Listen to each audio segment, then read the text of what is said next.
potential. So, man, if you were hoping the winner had a little bit of a last-minute comeback here, maybe that's what you're anticipating. However, on the flip side, by next week's time, I see on my radar 102 degrees, so a little 30 degree temperature uptick for you all there here in the Central Valley. So that's what we got for you there. Who do we got on the show today? He'll join me in a second. Tanvir is going to be sitting in all day today. We're going to have a good, long conversations about all kinds of different topics of the sports world, of course. Gabe Camarillo is going to come in mid-show and talk about the baseball championships coming up, the high school baseball championships, of course. We have 6 of them, 6 divisions in the central section, so I want to preview those with him. He's been following along on the season all season long. Plus, who knows what other topics he wants to bring in. It's up to him. It's it's Gabe Camarillo. That guy can talk, as you know. But we'll also have our 5 at 5 today. The World Cup fever. I'm starting to feel it a little bit. I'm starting to get there. We are inching closer. I was at a Walgreens yesterday in Los Banos and saw the World Cup memorabilia and gear that was displayed out there, and I'm starting to feel it a little bit. I'm ready to roll. So excited for that, of course, coming up on the flip side. But before we get started, of course, it is our pseudo Monday. It's Tuesday, but we're coming off the weekend. I've been off the air for 6 days. That's right, 6 days. So it is only fitting to ask people how their weekend was. And Tanvir, last I saw you was about last Monday. So how was your Memorial Day weekend? How are you feeling? Doing good. I got a lot of friends that are in the military, so shout out to them. It's Memorial Day for a reason, and thank you for all that they've done. But as for my weekend, I saw my Spurs team put belt to the OKC Thunder in Game 4, and that was really fun to watch. Again, a big game tonight between the two. I think it's going to really sway where this series is going to go. But I had a lot of fun over the weekend, as do I. Have a lot of World Cup fever. Yes. Taking apart into the festivities like the sticker book collection stuff with Daniel and all them. So right. A really fun weekend. There you go. Jorge's over here producing as well. Jorge, long weekend for you. I heard you got out of town. How was your weekend? NFL, it was good. I enjoyed it. I needed some time off, Of course. being here. No, but it was good. It was good. I enjoyed it. Celebrate Memorial Day. I know it hits a little bit Yeah. different for you, of course. Memorial Day, Yeah. being a service member yourself. Yeah, it's definitely one of those days that reminds me of a lot of people that I knew and are no longer here with us. But also, just reminiscing about the good old days with some people that are still here with me. So that's cool. Absolutely. No, of course, Jorge, we appreciate you and appreciate all your people and knew, and that's what this weekend was about, of course. And now we are moving forward in the calendar here, and of course, there's so much to get into, so much to dive into. This sports weekend was jam-packed with a lot of different stuff that happened, of course, and I have a lot of different things we could go to. I want to save the playoffs just for a little bit because I want to get to the most incredible thing I saw over the weekend. The Weenie 500. Yeah, if it was as close of a race as Well, the racing world, I think, maybe took from great stories to horrific news. Yeah. It was certainly a wide range of reaction in terms of the racing. And I'm telling you right now, I do not talk about racing sports on this show. Everyone knows that about me. I do not talk about racing sports. But when it comes to the Indy 500, I got to experience that with my parents on, what was that, Sunday? Was that Sunday? I believe it was. Yeah, it was Sunday. Yeah. Sunday, and the race was fascinating for those who did not watch. Of course, it was felt like kind of a run-of-the-mill Indy 500. There's, of course, race strategy that came with it, and there was a few yellow flags that came along with it as well, and some cautions. And for those who don't know, cautions, of course, are very pivotal in what the race is going to form into in the Indy 500. But then, with about 8 laps to go, we get a caution, and for certain people who don't know how racing works or what it is, my dad immediately was like, "Oh, well, the race is over. This is how the race ends." But then I guess they explained very well on the broadcast, by the way, that a red flag came out, which basically called it a shootout. We're just going to get a one-lap sprint to the end here, basically, and that's how it all reset for him, which was marvelous television, to say the least, because we got one of the most epic finishes, and literally, tangibly, like statistically, one of the most epic finishes we've ever seen in Indy 500 history, when Horquist comes around, the guy who's leading the whole time, all the way past the final turn and in the final straightaway, and he's battling him, trying to stay in front of him, and then just the winner ended up zipping right around to his right and edging him out by 0.023 seconds. One of the most remarkable finishes you'd ever see in the sport. And like I said, the smallest margin of victory in IndyCar, Indy 500 history. I describe all of this with just, I just wanted to just say it was fun to watch. And I have no statistical or strategic analysis of it other than I'm a person who doesn't watch this on the regular, and I found it fascinating. And I don't know if you guys did as well. Yeah, it's super fascinating. I agree with you that the finish was kind of crazy. Took that outside and was able to just fly right past the leader at that point. I think that, I think racing sports is starting to become something of a bigger thing here in the United States. Obviously, NASCAR is its own thing. That's always been big. But, IndyCar with finishes like this, I think it's going to start becoming more popular. But that was obviously Indy 500, one of the more popular races in all of the United States and all of racing. So I think having a finish just like that is kind of just going to grow the sport even more. Jorge, you said you didn't watch it live, but you did end up seeing the finish in some form or fashion. And was it as advertised when people said this was the tightest finish you've ever seen in an Indy 500? Yeah, for a while, yeah. I've watched the sport for a long time, but I think that in recent years that has been the tightest finish I've seen so far. And it wasn't really. I don't think they planned it out like that, but those flags just made it so that they could all be there at the same time, battling for. It was all top 1, 2, 3, 4, and maybe even the 5th place. We all had a chance at one point to get there. They were all pushing each other, and it was just that close of a finish that it had to happen like that. There was no other way. David Malukas was the one that was leading the way, pretty much on that final lap, and I think what I read was, or what they were describing, because they were interviewing the team owners like in the middle of the race, and of course they see this caution pop out, but it was kind of a really strange caution because the guy just kind of, one of the guys like just touched the wall, and then he was fine. He was still going, but enough for a caution to happen. I get it, abundance of caution for racing. That sport literally kills people. You know what I mean? And so sometimes they do it to a little bit more drama. You think it's a little more? You think someone was pushing the lever a little bit? One like that. It's a little bit about. You're in conspiracy, Jorge, right now. I like to think so, but because I've seen some other flags that are like really like, okay, we're doing this, all right. Well, think of the history. I'm reading this right now on ESPN Stats and Research. Apparently, this is the 3rd time in the last 4 years we've had the winner pass on the final lap. And is that something that makes IndyCar a little more fascinating? I don't know. Maybe they want that dramatic finish. If you want to do the conspiracy thing of a guy touching the wall. To be fair, guy touching the wall at that speed and with that car, I'm amazed he didn't spin out and crash in any form or fashion. So yeah. Maybe there was debris or something that they had to pick up or something. Maybe just a little bit, but they had to bring him in. Plus, they were fighting the rain too. There was a whole side of that thing as well. But that was one side of it, and of course, the other side was just the horrific story of Kyle Busch passing away, which I know for a lot of people in NASCAR world and racing world, this is like one of the all-time greats in consideration. And him passing randomly at 41 years old, it was shocking to kind of see the news, and we didn't react to it, of course, on my show.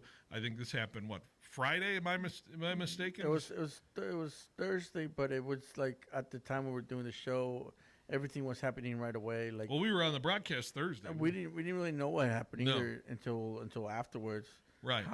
And it was like I know the year Sports Center on the last hour that we did the show was when they actually said it. So yeah. Pneumonia into sepsis, the result of rapid and overwhelming associated complications. That's just not a great way to go. It was really quick because I mean, he was racing that weekend. He was. He won. on He won a Tuesday- couple like weeks prior. Yeah, At Dover. On Tuesday, all of a sudden he's feeling ill, and it collapses in the bathroom. Wednesday, basically, he's in bad shape, and Thursday he's gone. So it was just something that happened really quick. Most wins in O'Reilly Cup Series history, most wins in Truck Series history, 9th most in Cup Series history. He has the most seasons in a row where he got a win from 2005 to 2023. I remember one time where he gave a double bird to, and this is how he was. He gave a double bird to when he did something wrong and they penalized him for it. He didn't feel like it was wrong, and so all of a sudden they tell him to come back in, and he doesn't go back in to do the penalty. Right. So then they penalize him some more, and they actually kind of like just tell him to park the car. So he goes on this one lap and just pulls double birds That's funny. in front of his windshield Crazy. so that they could see him. So guess what? They penalize him He's again. a renegade, man. I do appreciate the renegade personalities to that, right? And only 41 years old is just crazy. He probably could have been racing a lot longer, considering. But, his other remarkable achievement is, of course, the weekend sweep, which he got to do twice. He's the only driver to ever win a Truck, O'Reilly, and Cup race in the same weekend, which I think I remember that having such a buzz in 2010 of him doing that, because just a toll of doing 3 straight races in a row is insane to me. In 3 different disciplines, right? Right, exactly. 3 different feels of the car, and just knowing how to do that, like just switching your mind like that and all those different aspects. It's just like trying to play basketball. I don't know.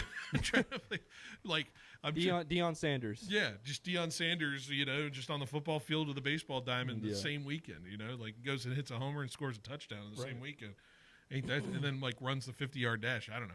I'm trying to think of A third thing. Yeah. I feel it would be more like he hit a grand slam on AAA and then went to single A. He hit a grand slam, and then he went to the pros and hit a grand slam. Yeah, that'd be insane. Regardless, Same weekend. the most wins in a NASCAR National Series race, you got to respect the great at that point, and sucks to see him go. Right? Like I know I'm not a big racing person, but when you see one of the greats of any sport go like that, this is the first time it kind of reminded me of like Kobe.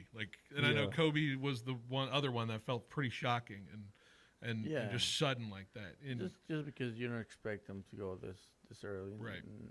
And the community, is fond of them, and his M&M car was one of the every race you would see it and you would think, all right, he's got a chance to win this, right? So that's probably why. Maybe we pick up some M&Ms on the way home today. I don't know. I hope you had some M&Ms this weekend. I don't know. That's always what I remember about his car too. The standard M&Ms look to it. So, anyways, I talked about racing, people. I can do it. I can talk about racing, and we blew through 18 minutes at the top of the show talking about it anyways. So, all right, let's get to stuff I can actually know about, but which is basketball, of course. And we got a game tonight, huh? It's a pretty good one. Spurs Thunder. Let's talk about it next on 1430 ESPN. When our students succeed, our community thrives. The foundation at FCOE is committed to supporting programs that inspire learning, foster growth, and open doors for students across Fresno County in the areas of academics, agriculture, the arts, and athletics. Be part of the impact. Learn more at fcoefoundation.org. The Foundation at FCOE, empowering students, supporting educators, and strengthening communities. Hey, it's Phil Bonatti with Behind the Bench. If you got a volleyball athlete thinking about playing at the next level, Valley Athletics has a great opportunity this summer. Sign up for the girls or boys college coaches camp this summer and get hands-on instruction from some of the top minds in the sport. Registration is open now at valleyathletics.co. And while you're there, check out the membership options designed to help younger athletes keep improving. Valley Athletics, developing the athlete in everyone. Well, it's finally golf season, and it's probably time to upgrade your golf bag. If you look good, you play good. At Roger Dunn, trade in your old clubs and get 50% more towards your new ones. Your club's value plus an extra 50%. means you upgrade for less. Try the old and get the new. It's time to hit the links with a new set of golf clubs. Plus, Roger Dunn carries all the accessories you need. Gloves, shoes, grips, balls, and tees. Because remember, you're always number one at Roger Dunn. Hey, it's Phil Bonatti with Behind the Bench, and I've got to tell you something I just did to my car, and I wish I'd done it sooner. You know how your car bakes in the Central Valley sun? Feels like an oven. I went to Stereo One Warehouse and got my ceramic windows tinted. Game changer. It keeps the heat out, so my AC doesn't have to work as hard this summer. My car is cooler, more comfortable, and I'm not blasting the AC anymore. So if you're in the Valley, go see Stereo One Warehouse. Call Daryl at 559-836-0949 and tell him Phil sent you. Whoever it was that said rainy days are followed by rainbows and pots of gold definitely wasn't in the raisin business. Rain in the wrong places at the wrong time can be a disaster, a crop disaster, and a financial disaster. In short, it can mean there's no payday for all of your labor. Fortunately, it doesn't have to be that way. The solution? Crop insurance for raisins. Bowman & Associates, your local crop insurance specialist, has been writing raisin crop insurance for over 40 years. Bowman & Associates is one of the largest crop insurance agencies in the state and the nation. Call Kent, Quinn, or Blake Bowman today and let them design a policy customized to suit your individual growing needs. Time is running out to purchase rain insurance. With the unstable weather patterns and current low premium rates, now is the time to call Bowman & Associates at 499-2020. Bowman & Associates, the crop insurance specialists. California Department of Insurance license number 0F64178. When you're vacationing in your RV, there are some things you can always count on. Taking the kayaks out on the lake, hot dogs on the grill, and your sister's boyfriend pulling out his acoustic guitar. Everyone quiet! Harrison's playing. Wow, you're so good, Harrison. With Progressive, your RV is protected 24/7, so you're prepared for whatever you don't see coming. Progressive Casualty Insurance Company and affiliates, not available in D.C. At CDW, we get that a cyborg assistant won't make your employees more productive from home. Please, call me Brian. I can vacuum your dog. That's great. But at CDW, we can design a productivity solution with Lenovo devices that offer fast, reliable connectivity to help your people manage their workloads the right way. Can I have a human hug? No. For technology that moves you forward, trust Lenovo and IT orchestration by CDW. People who get it. Learn more at cdw.com/Lenovo Client.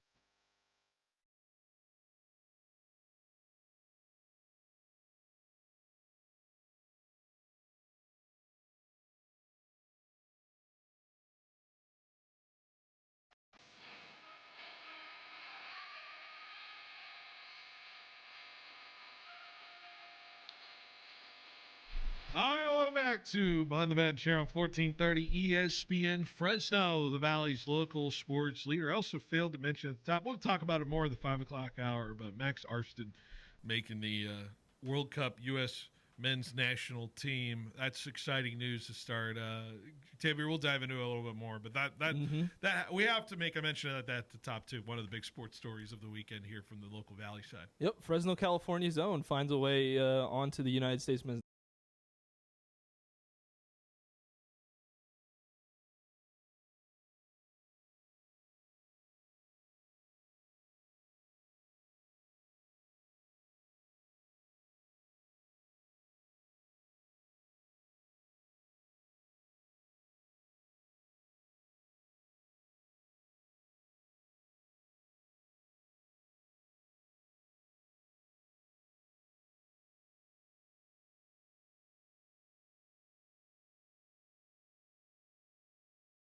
believing this is one of the more remarkable dominant runs in quite some time. You can argue the nature of the teams they play and what their path was and how it's looked, but the NBA playoffs is supposed to be a very hard gauntlet to get through regardless. You're bound to lose to somebody at some point.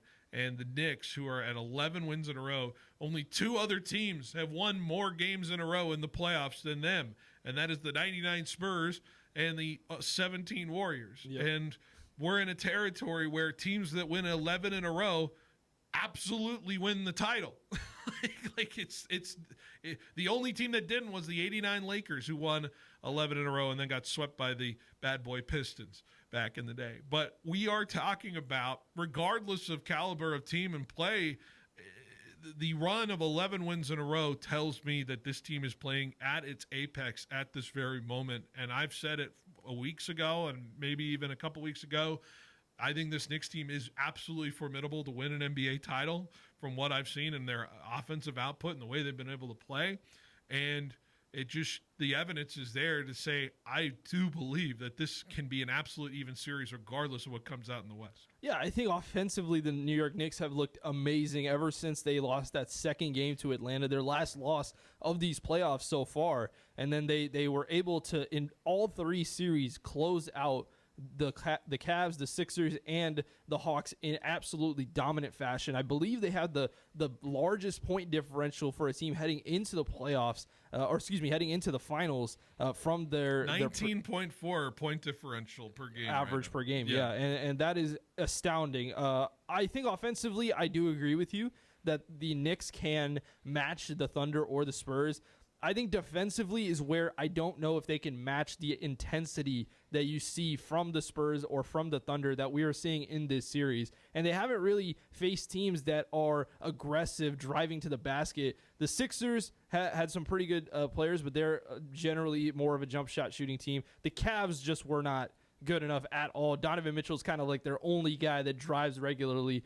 And James Harden, I'm pushing to Harden. I think Harden drives, but it doesn't really do much with the ball at the end of the day. And so, especially in this iteration of James Harden. So, I think that side of things could be a struggle. But, again, offensively, I think they can match with any of the teams that are coming out of the West. Maybe they don't need to, obviously the teams that they're going to be facing potentially, what they got OKC and San Antonio, that's a different conversation. But just in remarking to, what we've seen elevate from their own game, right, and their ability to just hit three-pointers and stretch defenses out and make things agonizing for a team. And then Jalen Brunson can put everything on a string offensively as well. And, by the way, there's a couple of sizable dudes in the middle of that that rotation that can be somewhat of a body in there to at least say, hey, there's some formidable figures in there. And also, by the way, we added OJ Anunoby to the equation, and that's playing so good these last couple of games. And that simply continues to provide the case here that the Knicks are just absolutely leaving no doubt. That's my biggest takeaway is the Knicks are leaving no doubt right now. They're not playing with their food at all. They have absolutely played with a determination to. Yeah, I'm not saying anybody's sandbagging anything, but sometimes there's games you just know are losses, and there's games are wins in the playoffs. And for me, the Knicks play where it doesn't matter in any form or capacity. I have a feeling that you're going to get the best out of the New York Knicks, regardless of what game it is or where the series is or where the game is played. That's the scary part of the Knicks. If you're a person who has a team like you, potentially could face them in the finals. But what I'm saying is I don't see any difference in what they put out each night in and night out right now. Yeah, and I think for two series now, they've gone into the fourth game up 3-0. And, you kind of expect, I think generally you will expect a team that is in the NBA playoffs and has at least won a series to at least get one game in. But in back-to-back series, they've put it away in 4, and last night was no different. The New York Knicks, sure, they started out a little slow. The Cavs were kind of keeping up with them, but that second quarter flurry that they've just been continually doing over these last couple of games came alive again. Karl Anthony Towns and Landry Shamet and Mikal Bridges, all of these guys hitting tough shots, and I think that the biggest positive coming out of this now is you have much more rest. You have the other team will have a rest disadvantage going into the finals, and for a team that loves to get out, the team already looks rested too. Exactly, they don't look like they've only played haggard. what? I think they've only played 14 games in the playoffs so far. And the Thunder and Spurs right now are stabbing each other and slashing each other and elbowing each other and finding all which ways to kill each other right now. And that could be something that the Knicks can take advantage of in terms of the rest disadvantage. Lou Dort's falling on people, right? Like, Yeah. it's just Right. happening in that series right now. SGA's falling on the ground. Yeah, it certainly is. That must take a toll on him. We'll get into that. Hold on. Hold those thoughts. I will. More on the next here. Sounds good. 37-point win by the Cavs in their clinching game there. 30-point win over the Sixers in their clinching game over them. 51-point win over the Hawks in their clinching win. Could have been 60. Most 30-point series clinching wins in NBA history. Yep, that's the Knicks. That's it. That's the list. The other 3 teams that had at least 2. Last year's NBA champ, the Thunder. The Lakers in 87, they won. Oh, and the Celtics in 08, they won the title. So I know we're all fixated on the West and what's happening right now, but we are looking at a team that has the most dominance on one side of it in quite some time in getting to the finals. And yes, it could be a different story getting to the finals with what the caliber of it is, but like I can't ignore what the statistics are telling me right now. They're the first team with 4 straight double-digit wins in the conference finals, by the way, ever, NBA history. Yeah. That's crazy. I mean, yeah, it is crazy. I'm not taking anything away from them from what they're doing. Do you want to take a little bit away because of the Cavs? Are you wanting to take Not just the Cavs. They haven't played a top 2 seed in these entire playoffs. Do you think the story would be different if they battled with Boston a little? You think that Boston series would have been a different story with them? Yeah, I think that Boston would have at least pushed them to 6, right? You're talking about a Sixers team that didn't have Joel Embiid for a couple of games in that series, and a Cavs team that, in all honesty, that upper half of that Eastern Conference bracket was pretty horrible. You had Orlando, who pushed Detroit to 7. Yeah. Detroit was not the team that we thought they were. Maybe the playoff jitters got to them, and then the Cavaliers also got pushed to 7 by a Raptors team that I think was not that great. So I think the opponents, you can only play who's in front of you, and I'm not taking away from the Knicks that they did that in dominant fashion. They did what they were supposed to do, and that is a quality in of itself, because sometimes you play teams that are below you and you play down to the level, and the Knicks have not done that yet. They certainly haven't. Like you could argue the caliber opponent's rough, but like, if you're a great team that's capable of winning the finals, you should be winning your clinching games by 37, 30, and 51. Yep. That's like, if we put the Thunder there, like that's what would happen on that side of the bracket. I'm just it might be even worse. I'm just saying. I feel like it's just because it's the Knicks and the logo, and we know what the Knicks are, which was a butt of the league for how long right now? Yeah. Before they made the finals back in '99, and even then, what? Not much success after that. This team has been toiling in mediocrity for many years, and Knicks fans will let you know about it, certainly, for however long it was.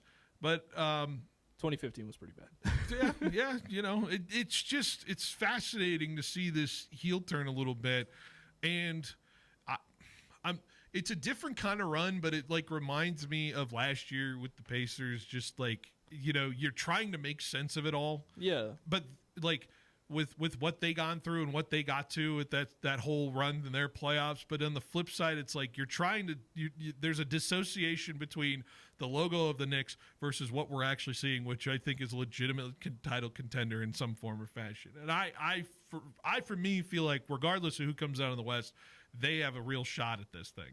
They have a real shot at this thing. I agree. I had a question here. It's remarkable to kind of see the makeup of this team too. It feels like it kind of came out of nowhere, right? Mm-hmm. Too, because Boston took all the brunt of the attention in the East, right? Everyone just especially with Jason Tatum coming back mid-season, right, which we didn't know if that was going to be that early. Right. And so did that help the Knicks in some form or fashion, that it was just everyone was locked in on Boston. Everyone was paying attention to the Celtics the whole time. And the Knicks had no everyone just assumed they weren't going to get past Boston, and they had that advantage of just being able to be overlooked in some form or fashion. Yeah, and you had Detroit, who had an MVP candidate in Cade Cunningham. Certainly. They got the 1 seed. I think it did help them a little bit. I think that this is a team that has been really fun to watch in the playoffs over the last couple of years, but hasn't really had the the finals appearances to kind of back up that fun, to kind of warrant them being a team that you root for or being a team that you had to watch out for. But this year specifically, they didn't really play exceptionally well throughout the entire season compared to what we thought they were going to be. Yeah, they still got the 3 seed. They still were one of the top 3 teams in the East. But I think this team was kind of expecting 1 or maybe even a 2 seed this year. So now that the Celtics with Jason Tatum kind of taking the spotlight away a little bit, Detroit taking the spotlight away a little bit, and then combine that with the performances against teams that you should be beating, I think that this has been a good run for the Knicks, and I do agree. I think that did play a part in them having a little bit of that emotion that's generally put on the Knicks off of them. Their transition game too, the way they kind of just so fast. Yeah. I'm already like thinking what it's going to look like against either San Antonio or OKC and what that's going to be looking like. Yeah. San Antonio, especially in this series, has been so good at defending transitions in 1v1, 1v2 situations behind guys like Champagny and Vassell. And I think that the Knicks do a great job of shooting threes off of transition. They have great three-point shooters, but also being able to get to the rim behind Jalen Brunson. Right. And I think the Thunder don't necessarily do if they get that ball in a turnover, they're going right to the rim, and so I think that could be a little bit of a difference. But I think the Spurs can kind of defend that sort of situation a little bit better than the Thunder can. Well, I'm looking at it now. Let's lean to it a little bit because we'll obviously break down Thunder and Spurs, but from the Knicks standpoint now, and they sit here and watch this series, which Game 5 happens tonight. They know there's a Game 6 on Thursday, and they probably are rooting for a Game 7 on Saturday in some aspect, right? Regardless, they know they're not playing until next Wednesday, which is 8 days from today, which feels actually kind of like a really nice rest period. Like I don't think there's a worry of rust with this Knicks team because of the focus I've seen all through. They've swept 2 teams in a row. Like, can I also say for the rust scenario, I think it's much. It's not as big in basketball as it is in hockey or football, even baseball. They had to wait after the Hawks series. They had to wait after the Sixers series. And they're used to it. They had to wait, and then the Cavs series went Game 7, right? So they had to wait a long time before they got the Cavs again. And I also think the momentum in a basketball series moves differently than you would see in a hockey or a football game, right? The football is just one and done. And if you're the 1 seed, you can really get caught out. We saw that with the Cowboys. Well, not the Cowboys. They were the 2 seed. But you've seen that with 1 seeds in the past. Even the Niners. The Niners almost lost to that Packers 7 seed team because they were just so flat to come out. But you don't really see that. Even if they do lose Game 1, which will be on the road, they're going to play on the road in Game 1 or 2, regardless of the opponent. Even if you do, you're going to have your 3 Knicks games in the last 6. And so I think it does give them that leeway, even if they are on 8 days rest. I think they've figured out the formula to at least combat whatever quote-unquote rust there is. They know how to handle business in between those rest periods, and I think they've got an awesome formula going. Who do they want to see? That's the question. Who do they want to see? I think I could flip a coin here. I think both teams are going to be super difficult. In my heart of hearts, I still believe that the Knicks are the 3rd best team remaining in the playoffs. Yeah.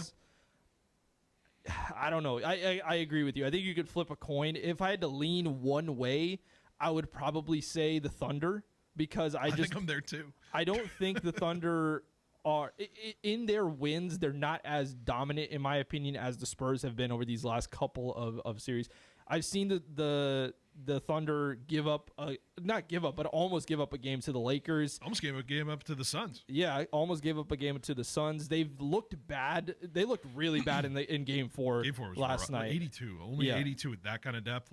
And I do agree, the Spurs looked really bad in Game 3, but they at least kept it a little bit closer than what we saw last night. And so I think if I'm the Knicks, I would prefer the Thunder, but that's kind of that's not much of a difference in my opinion. I still think that the Thunder or the Spurs are a better team than the Knicks. Well, who gets SGA if they get the Thunder, right? Like, is that an OG assignment, or who would you say that gets, like, it's not going to be Brunson, I don't think. Well, I also think the Spurs perimeter defense is not so much, but it is better than the Thunder's perimeter defense. Right. And that ball goes through Jalen Brunson. Whoever can defend Jalen Brunson the best, in my opinion, is going to have the best chance to beat them. And I think Stephon Castle being able to lock up Shai Gilgeous-Alexander like he is right now, I think he could do that to Jalen Brunson as well. And I don't necessarily see a guy on the Thunder right now that I could see stopping Jalen Brunson. Is there a difference, though, when Brunson kind of the guy that legitimately can get to the line and not frustrate anybody, as opposed to SGA, who maybe illegitimately gets to the line and frustrates guys that way? It's been an interesting, just league in general in terms of the fouling and Jalen Brunson being able to get to the line, I should say, versus how SGA gets to the line. I think that there is a lot of pent up anger, I would say, versus the Thunder versus the Knicks, and I could see that being an issue when it comes to SGA. But Brunson is able to drive, and sure, we can say legitimate. He's still getting to the line, and that has been a problem for San Antonio in terms of fouling. But we'll see how much of a problem it is in the finals if they were to guard Jalen Brunson. It's kind of the same formula of a player, just like Jalen Brunson's just not as gifted maybe as SGA in some aspects of it. Other than we've seen Jalen can score right now. Jalen can assist right now. I think Jalen's better than SGA right now. Wow. In the playoffs, he's been a better player than Shai Gilgeous-Alexander has been. I think the reason why the Thunder have been so good has been the bench. And I think the Knicks have been amazing through Jalen Brunson. You're getting production from like a Jared McCain randomly. And then there's AJ Mitchell out there. It's just like ridiculous. And then one of the Jalen Williams shows up. Yeah. In every aspect of it. So, yeah. We'll get into that. Let's take a break because let's get into this Spurs Thunder series a little bit more because we got Game 5 coming up tonight in a matter of just a little over an hour. So let's talk about it next on 1430 ESPN. Follow every pitch of San Francisco Giants baseball on 1430 ESPN Fresno. From first pitch to the final out, hear every inning, every big swing, and every Giants moment all season long right here. Devers high drive. Right center field. Out of here. Keep it locked on 1430 ESPN Fresno for San Francisco Giants baseball. Brought to you by Lynn's Restaurant Group, M Cubed Technologies, and Pacific Steel Supply. Precision Civil Engineering is building the Valley from the ground up. From planning and land surveying to civil engineering and construction management, they handle it all with the experience you can trust. Proud sponsors of Fresno State Athletics, Precision brings that same commitment to excellence to every project. With over 20 years of experience, they're helping shape the communities we live and work in every day. From concept to completion, it's all done with precision. Learn more at precisioneng.com. Go Dogs! Cyber criminals stole $10 trillion from U.S. businesses last year. Did you know that 75% of businesses hit with ransomware do not survive? Is your company protected? Could your company survive a real-time cyber attack? Get a free consultation from M Cubed Technologies today. Our team of cyber professionals are here to help and protect you from this real threat. Don't fall victim to cybercrime and risk losing your business. Contact M Cubed Technologies today at mcubedtechnologies.com. Spring is in full swing, and just like baseball season, it's time to step up to the plate for something great to eat. With Lynn's Restaurant Group, every stop is a hit. From comforting bowls at Ramen Hayashi to teppanyaki at Ino-Oishi, Japanese hot pot at Ichushabu, and all-you-can-eat hot pot and more at Lynn's Fusion. There's something for everyone. Whether you're grabbing a quick bite or sitting down after the game, Lynn's has you covered. Download the Lynn's app for exclusive offers and visit lynn'srestaurantgroup.com. Lynn's, a full lineup of flavor this spring. Head to Grease Monkey, where we help you get in, get out, and get going. From full-service oil changes and brakes to preventative maintenance, our certified technicians keep your vehicle running at its best. Need tires or alignments? Visit our Millburn location. Need Star Smog service? Stop by our North Blackstone location across the street from Hobby Lobby. And right now, mention this ad and receive $15 off your next oil change service and $10 off your smog. Fast service, trusted technicians, quality care for your vehicle. Grease Monkey Fresno, done fast, done right. Every day, the choices you make matter, especially for your business and the community around you. When you choose to bank local with FFB Bank, your deposits don't sit on the sidelines. They help fund local businesses, create jobs, and strengthen the neighborhoods you serve. With business accounts designed for you, local decision-making, and a team that understands your goals, FFB is here to help you grow. Because your success is everyone's success. Be the one who builds community while building your business. Visit ffb.bank. Member FDIC, Equal Opportunity Lender. When you're vacationing in your RV, there are some things you can always count on. Taking the kayaks out on the lake, hot dogs on the grill, and your sister's boyfriend pulling out his acoustic guitar. Everyone quiet! Harrison's playing.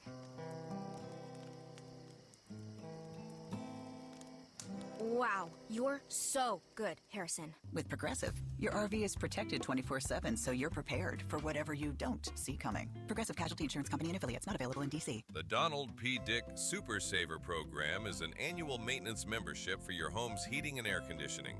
A certified HVAC specialist will service your system at no additional charge. They'll make sure to keep everything running right, including filter replacement, refrigerant checks, airflow checks, and electrical inspections. Improved efficiency prevents breakdowns and saves you money. Call 255-1644 for Donald P. Dick AC and Solar in Fresno.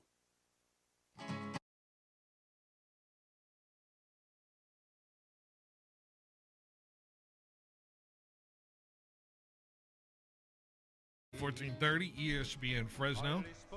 So give me the San Antonio OKC vibes a little bit. Little Western vibes for the folks out there. This series been a shootout, to say the least, right? In some form or fashion. The Thunder and Spurs at 2 apiece at the moment, and who feels like they have the upper hand? This is one of those classic series that feels like the last team that won feels like it has the upper hand in some form or fashion. And I would not be surprised if OKC had a punch back in tonight's game. It's at home. It's at OKC. Whatever, Well, usually the bench shows up a little bit better at home. That's typically how it goes. However, I've been fascinated at the discourse around this series, of course, which in my own part is frustrating because the discourse is that there's the flopping conversation around everything going on with OKC. That's been the hyper, fixation of a lot of people talking about what this is and what's destroying basketball right now. Whatever, there's a doom and gloom aspect to everything like that. But I hate that this is detracting from what has been. I thought there's been iconic moments in like every game this series in every form or fashion, like to Wemby's half-court buzzer beater 2 nights ago, which was ridiculous, right? Like Wemby's, of course, logo shot in game one. The Curry shot. Yeah, there's just moments abound right now between this series, and we knew it could be this way. My always worry with the Spurs was, the bright lights are bright, man. And you haven't been there yet. So, you just got to be there. And and they're showing up, and they're putting it out there right now between them and the Thunder. That was my only worry. And we're at 2-2, and I think the Spurs haven't blinked. Like, they got their punches. They got punched in Game 3 for sure. Yeah. And to me, like, I've been really impressed with San Antonio more than I've been like taking away what OKC's done, because I think OKC, of course, is the hunted at the moment, and the Spurs are the hunter. And I think it's been a really fascinating battle through 4 games. Yeah, I think that might be a little bit of, just fatigue of understanding OKC's a really good team, and they did it last year, but OKC has been impressive. In terms of the flopping situation, do I think that there has been a flopping issue with the Oklahoma City Thunder? Non-biased, obviously. I think there has a little bit, but I don't think there has been to the point where it's taking away from how good the Thunder have played. I think the Thunder's 2 wins have been because of the absolute insanity that is that OKC Thunder bench. They've been outscoring their starters in some games, and I think that with the likes of Alex Caruso and Jalen Williams, AJ Mitchell, who I don't know if he will be playing in today's game. I know he was out in Game 4. Yeah. And Jalen Williams, he also may be out, but I think their role players have been playing really well, and even with the lack of SGA playing as well as he has, his points per game and his shooting percentage is way down from what his regular season averages were. I think that them able to still able to get 2 games out of the first 4 is impressive, and I think the Thunder, flopping or not, have still been a good team. But I do think that there has been some flopping issues for sure. To me, I don't know if I can take much away from what Thunder did. Like, the Thunder struggles in Game 4 because it feels like such a regression from the mean of what they've done on the 3-point line. Yeah. 6 for 33 behind the arc. You're just not going to be that bad the entire way. Unless you want to, like, we'll give a little credit to the Spurs perimeter in that aspect of it. Yeah, last night it was all-time levels of defense from them. Right. Is that sustainable? I would imagine the Thunder. No. the Thunder tick up a little bit on the 3-point side of things. They shot just 19% the bench did from 3-point range for the Thunder. By the way, 61 points per game from the bench in the first 3 games of the series. They only had 34.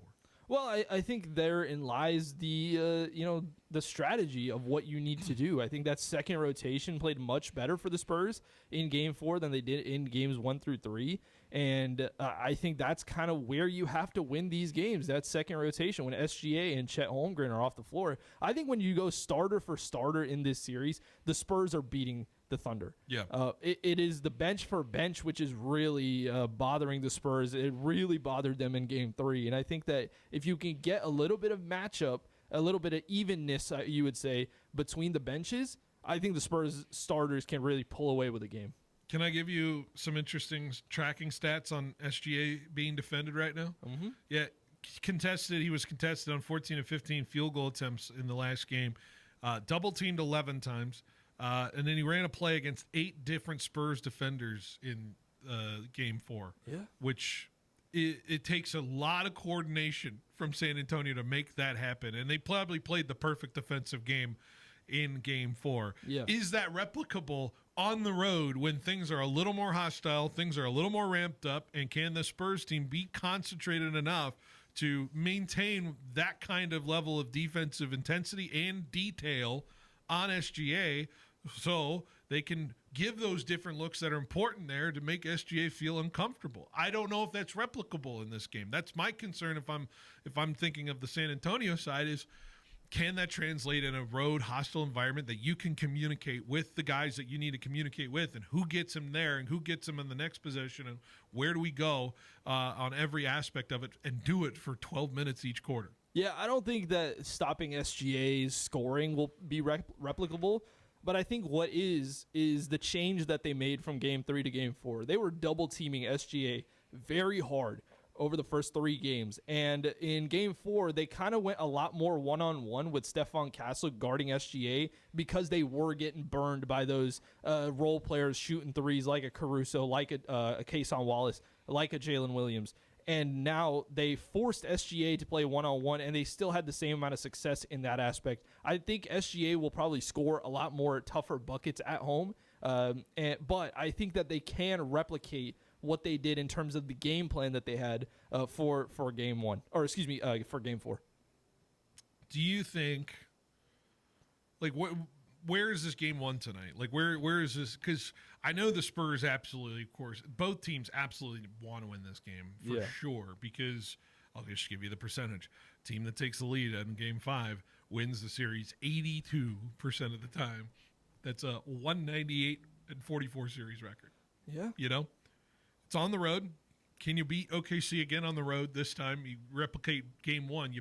You had to get everything out of that team to win Game 1. Right. You know? And is that the effort that's going to be matched from the San Antonio Spurs? Or do you get a feeling that the Spurs figured something out in Game 4, or they just got a bad Thunder performance? That's just the crux of it for me in this game. Yeah, I want to, go back to something you said earlier where it's you say whoever won the last game kind of has the momentum, but it's not really been like that in terms of the series. I thought for sure that after I said it feels like that. I said it's not actually the case. No, I know what you're saying, Yeah. right? But I agree with you. It did feel like that because after Game 3, I did feel like the Thunder certainly had the momentum and they were going to win again in Game 4. And Game 4 happens, and the Spurs absolutely blow them out. So I think in terms of where this game is going to be won, I think it's kind of an even slate now. Neither team really has the true momentum, and we're just going to go into a 3-game series. I think, as I said before, I think it's the benches versus each other. I think which second unit can kind of, play up to their level. I'm not asking San Antonio's second unit to play better than OKC's second unit because I just don't think that's possible at this point with the amount of talent that the Thunder have on the bench. But can they match them, and can they let their starters play better than the Thunder starters as they have so far this series? I have this gut feeling that the Spurs can win tonight.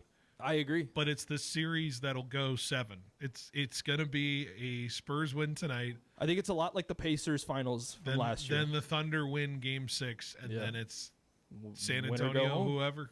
What happens in Game 7, and it will go 7, and flip a coin from there.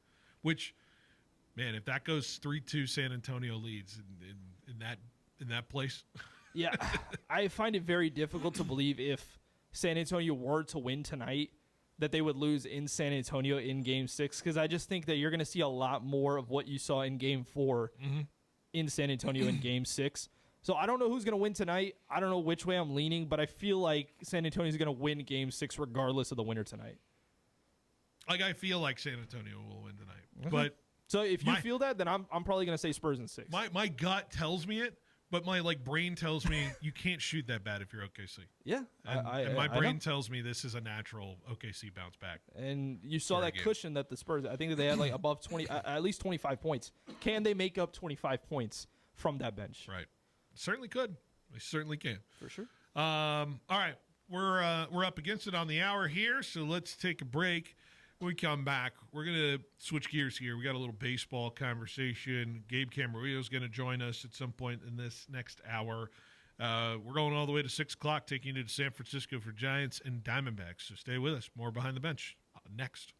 Do you remember last summer? The air conditioner was on all day, and it still never felt cool in here. Yeah, how could I forget? It ran nonstop, and every electric bill just kept getting worse. Exactly. I don't want a repeat of that. That's why May is the smartest time to take care of it, before the real heat hits and everyone's calling at once. Like Maria down the street. She had Lee's Air Plumbing and Heating come out for a spring AC tune-up. She said her system's running smoother, cooling better, and ready for the hottest days ahead. And she only paid $99 for the AC tune-up. Plus, Lee's gives you a 2-hour booking window. No waiting around all day. Let's do that. I'd rather be prepared than miserable. Get your home summer ready now with a $99 AC tune-up from Lee's Air Plumbing and Heating. Call 559-785-1212. CLN number 635355. AC Heat and Plumbing, you just call Lee's. It's easy as calling Lee's. Lee's AC, Lee's AC, Plumbing and Heat, yeah. Lee's AC. Welcome to A Plus Signs. Thanks. Yeah, I need some custom exterior signs for my business. Great. What's the name of your business? C Plus Signs. Wait, you own a sign company? Yep, C Plus Signs. And you want us, A Plus Signs, to make your signs? Yeah, I need them really fast, and we can't touch our turnaround times. We are kind of known for that. For signs that stop traffic, drive traffic, and even direct traffic, call A Plus Signs. Remember, A Plus has great technicians to service and repair signs, too. Yeah, we got a guy, but he's afraid of ladders. Steel prices are rising everywhere except where it counts. Pacific Steel Supply INC in Fresno still delivers unbeatable value, rain or shine. They'll match or beat any competitor's price by at least 10% on top quality steel, roofing, and components. 24/7 service? Absolutely. When storms hit, Pacific Steel Supply INC keeps your build moving. Get your free quote today at PacificSteelSupplyINC.com. Pacific Steel Supply INC. Premium products delivered on time, every time. Want to work somewhere fun, flexible, and rewarding? Me and Ed's is hiring. We're looking to expand our team with full and part-time positions at over 40 locations. Join our growing company as a delivery driver or valued team member today. For more information on job descriptions or to apply, go online at meandeds.com or visit your nearest location. Me and Ed's is hiring. Fill out an application. It's the Memorial Day sale at Fashion Furniture. Recliners starting at $297, sofas from $797, and sectionals from $997. This is it. This is the big one. Ask about free local delivery and 0% financing for 36 months. The 66th annual Memorial Day sale at the largest locally owned furniture store in the Valley. Shop today at Fashion Furniture, across from River Park. There's nothing like it in all of California. Stone fruit harvest is happening right now, and every minute counts. Get the job done with the help of Pioneer Equipment, your Kubota authorized dealer. Growers across the valley choose Kubota over blue and green because of reliability, comfort, and easy maneuvering. Plus, value with durable performance. With Fresno and Reedley locations, Pioneer Equipment, your Kubota authorized dealer, has the equipment, parts, and service you need to operate through harvest. Visit Pioneer Equipment, your Kubota authorized dealer today at pioneerequipmentca.com. At Helena Agri Enterprises, we've been committed to helping farmers achieve success since 1957. In the years to come, Helena will continue to be there with the people, products, and knowledge to help increase your productivity for greater returns. The way we see it, your success is the only measure of the work we do together. To find out how Helena can help you achieve or exceed your production goals, contact your local Helena representative or or visit us at helenaagri.com. Your home for high school sports. 1430 ESPN, the Valley's local sports leader. KFIG Fresno. ESPN's Adam Schefter, Packers receiver Josh Jacobs was arrested this morning and booked on 5 charges. They included battery and domestic abuse and criminal damage to property. Jacobs has denied the allegations through his attorney. Agents have told Adam Schefter Pro Bowl receiver Nico Collins of the Texans have agreed to an adjusted contract that guarantees his salary through the next 2 seasons. It includes a $9 million increase this year and $8 million increase in 2027. Meanwhile, Schefter says he expects A.J. Brown to be a Patriot next week. I thought all along the New England Patriots. I'm not wavering. I know people have come up with other teams. I know that there have been other teams that have been trotted out there, speculated on, not seeing it. Just not seeing it. Now, again, we'll see how the week evolves. We'll see what transpires on June 1st. But I've said all along, I expect him to be a Patriot. Meanwhile, good news for Chiefs fans. Patrick Mahomes was on the field with his teammates today at the team's OTA. It's the first time he's taken the field since his ACL injury in December. The session was closed to the media, so the extent of Mahomes' workload is not known, but he was throwing a football in the video shown by the Chiefs' website.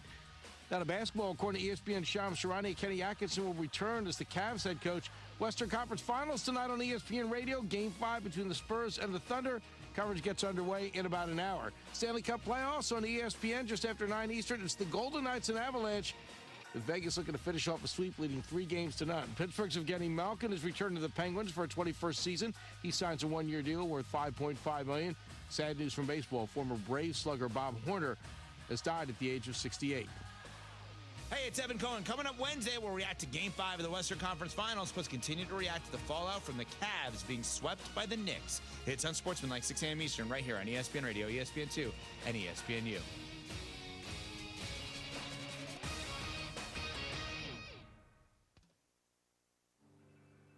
From local high school sports It's good to be joined by our Student Athlete of the Week. Anthony, how's it feel to be a Student Athlete of the Week? Feels good, man. to your Fresno State Bulldogs. Pleasure to always have Coach Entz in the building here. And Coach, how are you doing on this Tuesday night? Doing good. Doing really good. When the athletic director of Fresno State drops in here at ESPN Fresno, Garrett, it's good to have you in. You know, we're just grinding every day, trying to get better. But beautiful weather right now. And voices from the pros. On ESPN Fresno with Sean Merriman, Charger linebacker. Great. Man, appreciate it. Thanks for having me. Q Myers joining me now.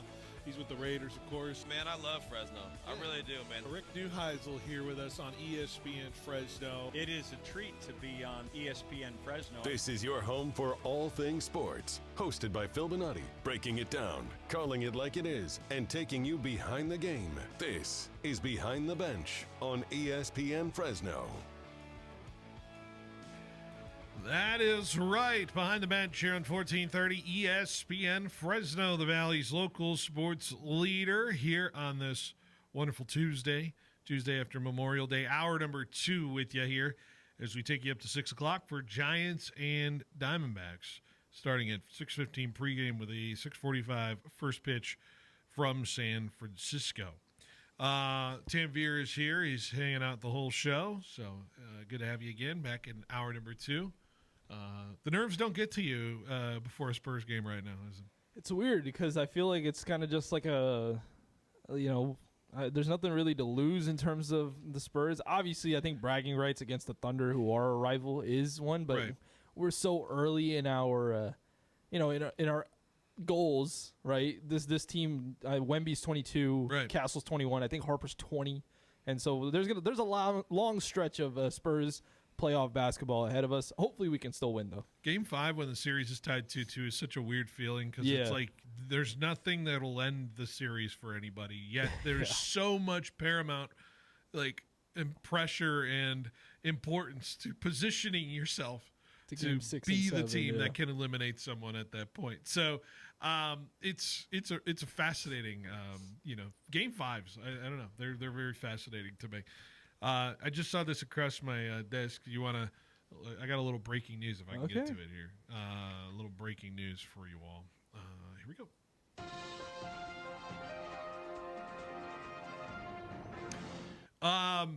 According to Variety magazine, Ninja Warrior style obstacle racing is officially heading to the LA Olympic Games in 2028.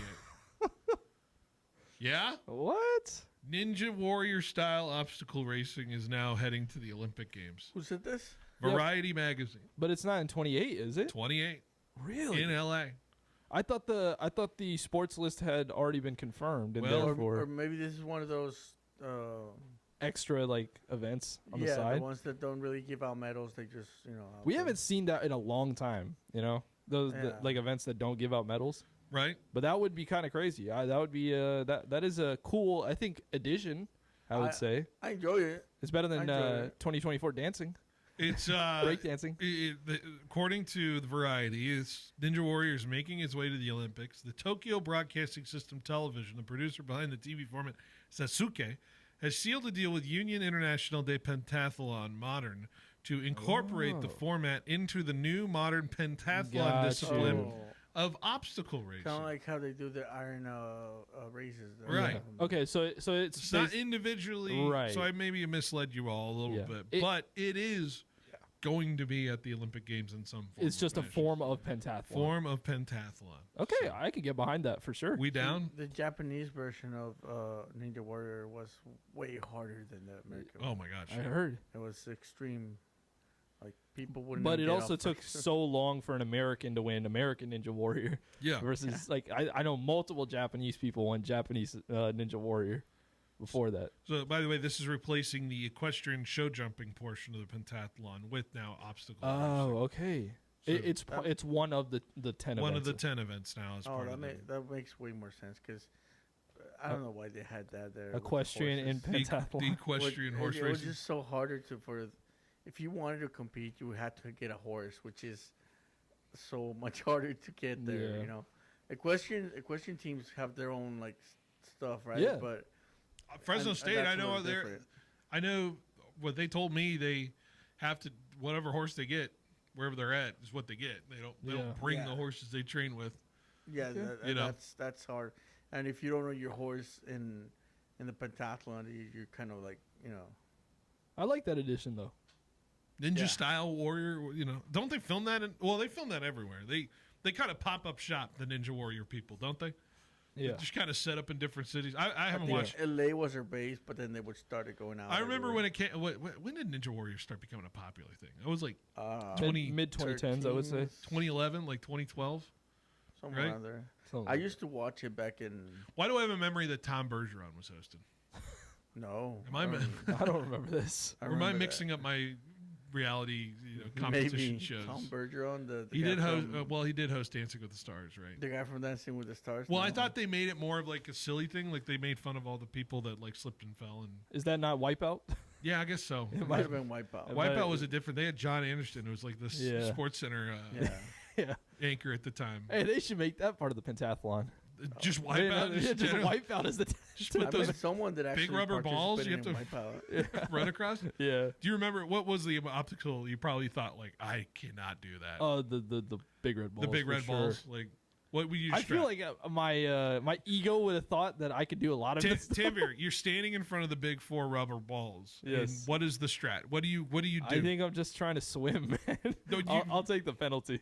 You'll just jump in. You won't Yeah, even. No, yeah. like I'm telling you, you gotta. Okay. What's your go? You going fast? You trying to go one at a time? I What's don't your even strat, know, man? I would probably try to go one at a time, but I feel like that's a terrible strategy. You can't really go fast on those things because of the gap. Yeah, but if you got like a long stride, like you're taller, you could. Sure. If you get a real nice. You kind of have to go like dead middle, basically. Yeah. Right? Yeah, that's the thing. You Yeah. gotta bounce in the middle so that you bounce onto the other one. Right. bounce Yeah. onto the other. Right. I'll probably clip the front end of the second ball. And That's, then you'll just- that's my prediction. That's my prediction. head I slam would into the clear next the one. first one and then or splatting on the second one. Yeah. Don't ask me how I would do it. I'm certainly. I'm big tree fall hard. You know what I mean. So, anyways, so that'll be fun. I don't know where they're going to hold it, but it's LA. They'll find anywhere Yeah. to do it. They'll find an area. Yeah. Anyways, Did I mention yet that I went to the Giants game yesterday? Did I mention that on the show? I don't think on air. I think I told you guys. I went to the Giants game yesterday, and just got more of the same from that team yesterday. 6-2 loss to Arizona. Jorge continues to vehemently defend this group, in every aspect of it. But it was fascinating to experience it in real time, the depression from the fans around me in some form or fashion because of the way the Giants have played baseball recently, which in one way or the other, it's always been either the offense or the defense or the pitching in some form or fashion. And I really do think that this team sucks the fun out of anything that you want to have fun with at the expense of watching good baseball right now. Casey, I don't know what you're talking Casey about. Schmidt made. I don't know. We won Jorge, 2 or Casey 3. Schmidt made one of the worst plays on a baseball I've ever seen in left field. The dude tried to halfway we did slide have like dive. four grand slams in a row. What are you talking about? When in this era? Yes. Yes. When 4 grand slams in a row? What are we talking about? Yeah, the first time we had it in a bunch of time. Are you just give me a day? When did this happen? Let me look it up. Please, for the love of good. God, because this is I have no idea what you're talking about. I saw something the other day, and it was like, at least, even if my team is trash, I can still go to the ballpark. And I think that Oracle Park's probably one of the more beautiful ballparks amazing. in the MLB. Yeah. But I was just shocked by the fact that we are so early into the season, and these memes have already started to disseminate into the Twitterverse, the Xverse. The Giants fans on Twitter right now are completely broken shelves of themselves. I follow these Twitter accounts, man. Yeah. I see these accounts just pop up and just see them just totally give up on life right now. Yeah. That's what the Giants have done. To That second half of the season is going to be super interesting. I Maybe they can flip their season. Last year, they started off really strong. Here's the problem with this. I'm recommending the fire sale, but you're in a market where you should be being able to spend a lot of damn money. The A's just moved out, right? So you can spend a lot of money. You own that market now. You're like one of the 5 richest teams in baseball. Fire sale's not an option when it comes to the San Francisco Giants, yet this team can't get anything right when it comes to adding talent. It's so well. Also on that, right? A lot of the Bay Area teams are generally, the San Francisco 49ers and Golden State Warriors are in that upper echelon in terms of the market.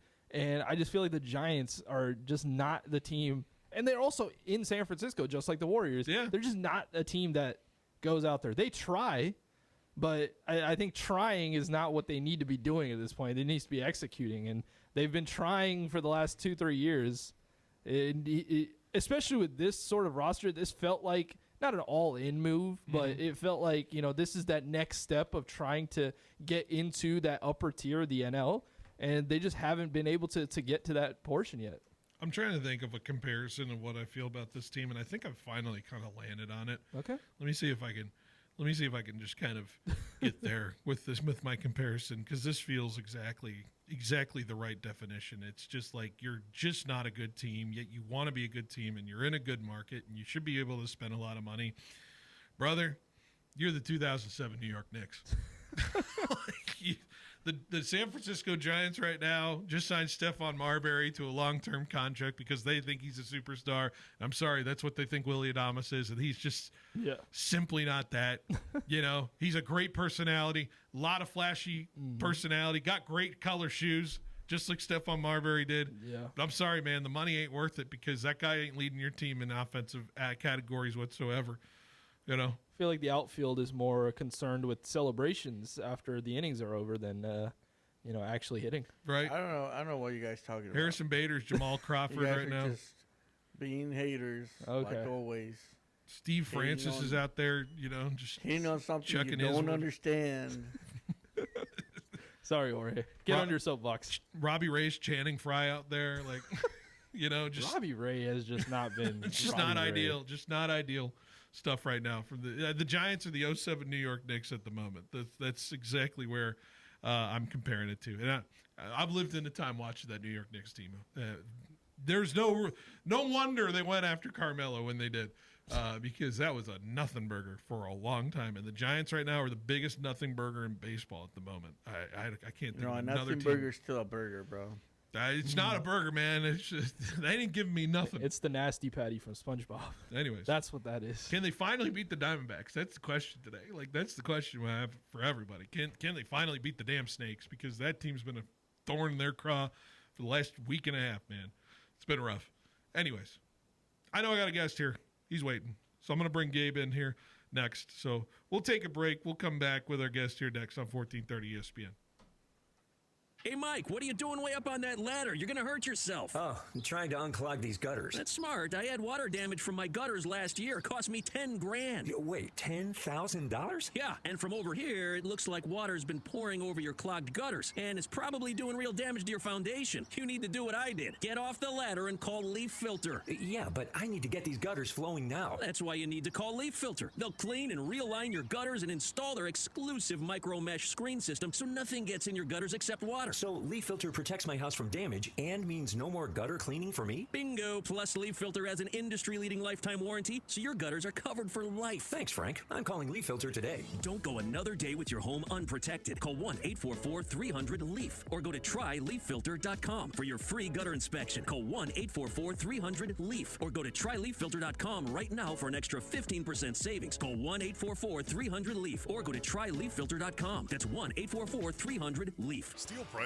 are rising everywhere except where it counts. Pacific Steel Supply INC in Fresno still delivers unbeatable value, rain or shine. They'll match or beat any competitor's price by at least 10% on top quality steel, roofing, and components. 24/7 service? Absolutely. When storms hit, Pacific Steel Supply INC keeps your build moving. Get your free quote today at PacificSteelSupplyINC.com. Pacific Steel Supply INC. Premium products delivered on time, every time.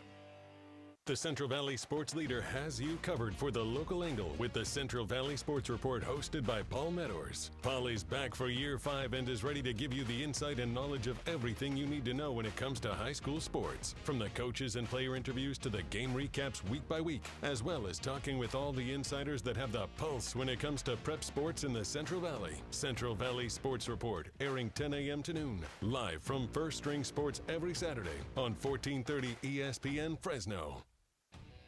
Head to Grease Monkey, where we help you get in, get out, and get going. From full-service oil changes and brakes to preventative maintenance, our certified technicians keep your vehicle running at its best. Need tires or alignments? Visit our Millburn location. Need Star Smog service? Stop by our North Blackstone location across the street from Hobby Lobby. And right now, mention this ad and receive $15 off your next oil change service and $10 off your smog. Fast service, trusted technicians, quality care for your vehicle. Grease Monkey Fresno, done fast, done right. Prices on steel and materials are going up, but at Pacific Steel Supply, they're still delivering the best deals in the industry. Whether it's residential, commercial, industrial, or ag projects, Pacific Steel Supply will match or beat any competitor's price by an extra 10% on top quality steel, metal roofing, and components. With 24/7 service, fast delivery, and the best prices, the time to act is now. Get your free quote today from Pacific Steel Supply in Fresno, Ashland, and Parkway off Highway 99 or online at PacificSteelSupply.com. So, Dad, Mom says you're both retiring next year. That's right. Finally time to start doing all the things we've been saving for. I love it. Have you figured out how to convert your 401ks and investments into income for that? Actually, I have no idea how to do that. I guess I better figure it out so I can start spending your inheritance. Just call Thiessen Duker Modern Wealth Management. I met one of their advisors at a 401k meeting. Then I had them do a complete financial plan for me. Your mom and I could use that kind of help. But why Thiessen Duker? Well, they're different. They use innovative software designed to show you a detailed picture of your finances. And their advisors work as a team to evaluate your retirement options from all angles. They can help you and Mom, just like they helped me. Huh. I guess I should call Thiessen Duker. Right. And about my inheritance, go ahead and spend it. I'm good. The advisors of Thiessen Duker Modern Wealth Management are registered representatives with and securities offered through LPL Financial, member FINRA SIPC.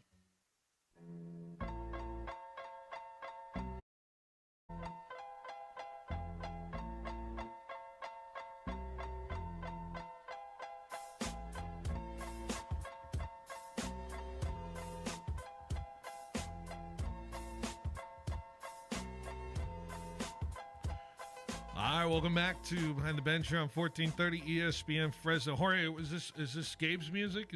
Are we doing this with every TV reporter we have? Yeah. So this is officially Gabe's music that we're doing. Like what we did. We have Angelique with her song, Jenny from the Block, which intern Daniel egregiously played for in front of Paul Metter's appearance on the show. So everyone thought Angelique was coming. I love that you hold them accountable. Yeah, of course. No, but his song is CeeLo's. Yeah. Skilo's I Wish. I Wish, right? I'm glad that he remembers. So why wasn't it there, Jorge? No, don't get on him. I don't maybe really have it's that. not cleared. Okay. But it was cleared when I had my show. That was the intro song. Yeah, we can, Because I always felt like I wish I was a little bit taller, and I wish I was a baller. Yeah, I get it. All right. Okay. There you go.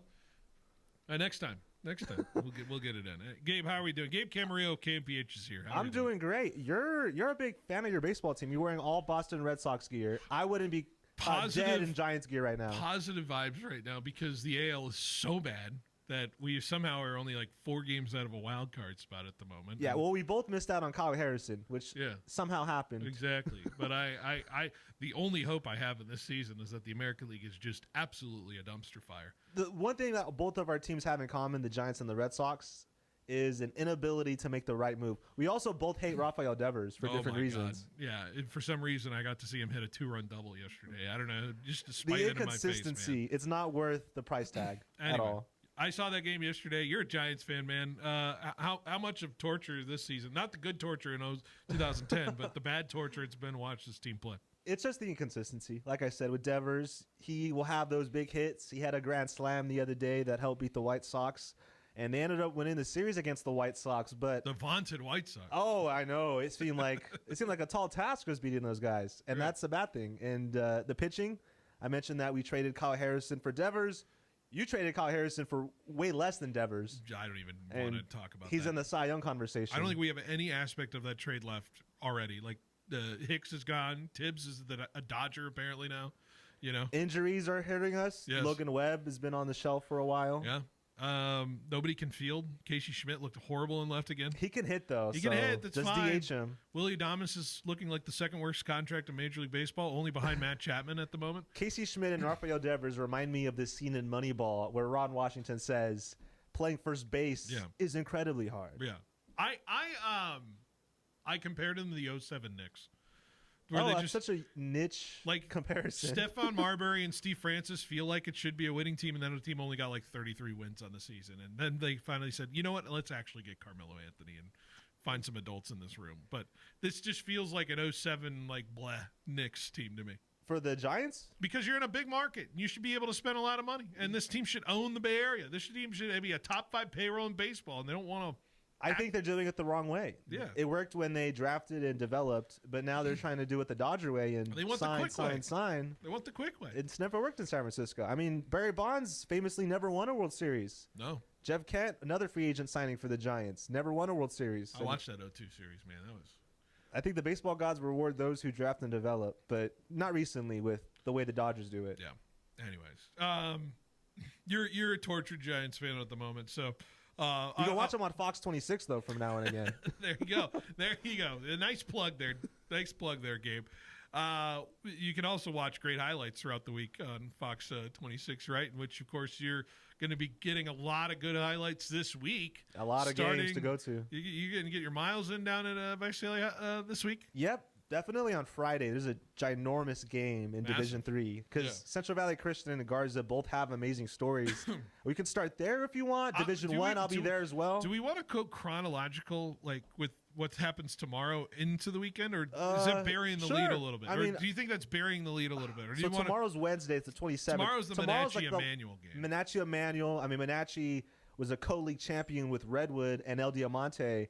And I was surprised that they were dropped down to Division 4. Right. It's part of that whole playoff system where if you're not in the top 4 of the higher bracket, then you stay in your base division. That's created a lot of different weird-looking brackets like in D1. We'll get to that. But Menachie's played really well in Division 4. They're the favorite. They are as good as Division 1 Redwood. They were a co-league champion with Redwood. So Emmanuel has the work cut out for them, but they got a big win on Friday over crosstown rival Reedley. So wasn't that a fascinating? It was a Friday kind of standalone game too, and they wanted that because of the big crowd in Reedley, right? You got the two teams in town playing against each other. I'm sure that was standing room only. 6-4 Emmanuel won. Menachie had a really tight battle with Santa Ynez in that week, or in that semifinal as well last Thursday. So both teams they won on a walk-off passed ball. Wow. I saw that on social media. That was impressive. You feel like you see a lot of those kind of random walk-offs at this stage of the game. Impressive because how does the guy on third base know when to run? You don't want to get the third out at home plate, and you have to know exactly how far the ball is off to make a jump and possibly score the winning run, which the Marauders did. So they kick it off. That's tomorrow. Monachi Emmanuel is the first game of the whole week, and then you get into D2, right? Is that Thursday? 2 teams from out of town. Bakersfield Christian. I know there's been a lot of talk about Bakersfield Christian. They're really good. That's the only thing that's. But I've looked at the scores, and Atascadero gave them a good test. Fresno High gave them a certain close game as well. Clovis East, 3-0. It's not like Bakersfield Christian feels like they're blowing teams out. It's all pitching and defense for them. They're, the shutout win over Clovis East. I think the Timberwolves played really well, and they just gave up a few extra base hits, and that's all it takes for BCHS because they have an Ole Miss commit on the mound that'll go for them on Thursday. But that has no local team. No. It's Arroyo Grande versus Bakersfield Christian. You're staying here. I'm going to Chowchilla Hanford West softball, man. There you go. Chowchilla that just came out from Cal High Sports. In my opinion, they're the preeminent high school sports publication in California. Right. They name players of the week every week. They named Heaven Moore of Chowchilla their NorCal softball player of the week because last week in one game alone, she struck out 13 batters, had 4 RBIs, and hit her 8th home run of the season. That's like Jensen Hirschcore numbers right there. And she's from Chowchilla. She is going to play against Hanford West, probably pitch against them on Thursday, and I think Chowchilla is going to bring their entire town to that game at Margie Red on Thursday. So I want to be there for that. The seats are already red there, but they could just make them even more red. And then a week later, her classmate Asterisk Tally golfs in the U.S. Open. The junior, the U.S. Open there, which is just not the junior. Sorry, she's a junior in player. high school. Yeah, right. A 16-year-old amateur in the U.S. Open. Crazy stuff. It's like I'm watching the greatest game ever played. Crazy stuff, man. And then she's got to go back and do her homework. Anyways. Are you sure? Maybe not, because it's already June. It's close. It's close to the end. Right. She's probably already in summer mode. Let's go to D. The first game on Friday, which is D5, which you get a Minarets team taking on Shafter, top 2 seeds. Shafter's been there before, and they've won there before, so it's going to be tough for Minarets, but I like their chances in that game. Minarets 14-1. Solid pitching. Their last ball game against the 3-seed Chavez. They always seem to have great pitching, and all the football guys come out for baseball, so they're tough as nails too. And then D2 is just a wild seeding situation that showed up in this D2 championship. If I gave you D3 or D2 or D3, you're right. D3, sorry, excuse me. D3 is the championship on Friday. You're correct, and that follows the D5 one on Friday. CBC, Justin Garza, if I gave you those 2 teams at the end of D3, would you believe it? I honestly would not, because just look at the seeding, right? It's the 9-seed CBC and the 7-seed Garza, but also just the way that their seasons have gone. They were not the best teams in their league. Look at CBC, for example. Had a 5-game win streak, followed by a 4-game losing streak to end the season, so they're coming in having to play every playoff game on the road. And they end up knocking off Kingsburg after losing 3 straight to Kingsburg in the regular season because Hirschkorn, the best pitcher in the Valley, who's going to LSU or could be drafted first round in July, he didn't throw for Kingsburg in that game. Another Jensen did. Jensen Dunn had a complete game. And then from there, CBC smoked Edison 15-3. You saw that game. 8 RBIs from one player, McCade Atkins. Okay. 2 homers, 8 RBIs. He beat Edison by himself if they just counted his runs alone, but they end up scoring 15 of them. 15-3, CBC's red hot right now. That 4-game losing streak at the end of the regular season, a distant memory. And then Garza, they're on their 5th coach in 6 years. Crazy. It's been a revolving door at Garza in the head coaching circle, but those kids, they're fired up, man, because they've been underestimated this whole time. In the CMAC, Madera was Division I, Memorial was Division I, Bullard's in the D1 final, and Garza was the 4th place team. Overlooked, underestimated by everybody. Not anymore. I think Garza probably thinks that they're going to be the heavy underdog, going to Visalia, playing a Visalia baseball team in CVC who's red hot with their bats. I like Garza because they're going to be playing, I think, more motivated. CVC has a lot of pressure to be winning in their hometown. That's the factor that you don't really. Or maybe that's home field advantage. Maybe it could be because we were talking about it on my broadcast on Thursday of like Redwood, it was Redwood. If Redwood could have got past Bullard, like what that would have looked like. In that would have been Visalia. a home game for Redwood. Right, exactly. And so the same scenario here, 7:30 on a Friday night. Like, what are we looking at here as a crowd? It's going to be like 80-20 CVC at that point, or I know Garza's got people, but man, like. I think Garza will bring it too. It's going to be a long line to get in. Like, don't they have to clear them out and then they have to bring the people in? So once they clear out the game before it, Shafter and Minarets, they have to they have to everybody's going to be lying around the block over there. It'll probably be 75-25 CVC to Garza fans. You won't tell though because they're all blue. They're going to be wearing all that dark blue. Right. I just think Garza, their story's so interesting because usually when you have 5 coaches in 6 years, it's a disaster. And now you have a team that's in the D3 final because they played one of the toughest schedules in the Valley. They played multiple track teams and the CMAC, and that battle tested them for their wins on the road against Garces. And I'm forgetting who they beat in the quarterfinals, but it was a 2 seed. I just deleted it. So sorry. It's okay. It was the 2 seed. They beat the 2 seed to get to where they're at now. Yeah. And good on Garza because a lot of people, even some in their own school district, underestimate them. Yeah. Let's go to Saturday. The scatter schedule looks like this. We know Roosevelt. What's up? They're a 2 seed taking on Corcoran. So some local interest there at 1 p.m. on a Saturday. Both teams kind of have amazing stories. Corcoran made it to the state playoffs last year. They won Valley last year, so they're coming in as the defending champ. Roosevelt, I don't think's ever been there before. So it's not like they're just happy to be there. They want to finish their Cinderella season with a championship, and that'll be hopefully good weather Saturday at noon. It all looks fantastic. I've been to that game before. That's one of the hottest games of the year. Not just in terms of interest, but in terms of weather. It really is a warm Saturday. Gabe, I'm looking at some of these 80-degree first pitch temp at 1 p.m. Great, because we've had years where it's 97 and burning. 80 and windy, that sounds like not only a hitter's dream, but a sportscaster's dream, too. I got to go to a lot of things on Saturday. I know I will be okay in the sweatshop. That is the upstairs press box that they have when I'm calling the next game we're going to talk about real quick, which is Bullard and Liberty in D1. I've seen Bullard a lot. Of course, the last couple games. They have been as impressive as advertised in the playoffs that they've been. Like, I know maybe some people poo-poo what Bullard's done in the regular season. The record may not shine on it, but they have really faced the challenges in front of them, faced the tough tests in front of them, and they've showed up in big ways. And this offensive approach they've had in these 2 games they played, they may not have like this stud starting pitcher that can go deep for them. They got Wyatt Rosenthal, who of course can pitch in big moments, and who knows, maybe he's toeing the slab to start the game next Saturday. But this Bullard team's been the most impressive team in the playoffs for me. I can't say that because I haven't seen Liberty play yet, and I know Liberty's stats right now are looking ridiculous, but who knows? There's a lot of chatter about dry air and whatever that is. I laugh because Liberty's so overhearing that, and they'll listen to this interview because the Liberty kids love playing Fresno. Oh, Jim Sandrini was digging right into it in our I know, broadcast. And they love the rivalry that exists. Both sides love it. Fresno versus Bakersfield's been going at it.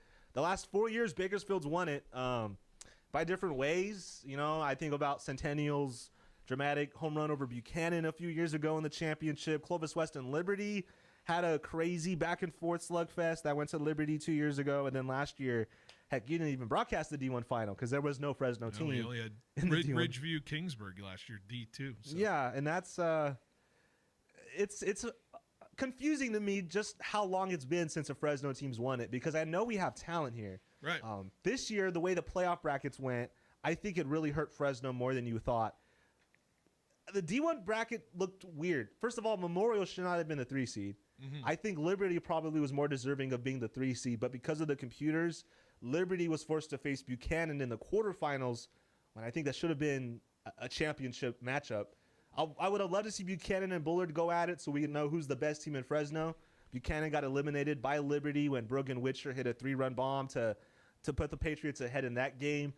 Knowing that Buchanan and Bullard are pretty close to even, and Buchanan and Bullard both have deep lineups, how close Buchanan got to beating Liberty gives me an idea that Bullard will be able to do it too, using the same formula of scoring a lot of runs because, like Buchanan, Bullard doesn't really have that ace pitcher that you can lean on. I think I read a stat. I looked at a stat from my scorebook, and I think Bullard had the leadoff runner on base, like all but 2 innings the last 2 playoff games. Like the only 2 playoff games they played, they've had a leadoff runner on every inning. Dang. Oh, by the way, Jason Bain is 11 for 11 in his last plate appearance, 12 plate appearances, 11 for 11 with a walk. You got him. You got Wyatt Rosenthal, who's probably the closest thing Bullard has to an ace, but he's also their starting catcher, and they like bring him in out of the pen. Torrance to close out Spears back games. there at the catcher position as well, though. He's done a formidable job when Wyatt's on the mound. I look at how Liberty has attacked hitters this year,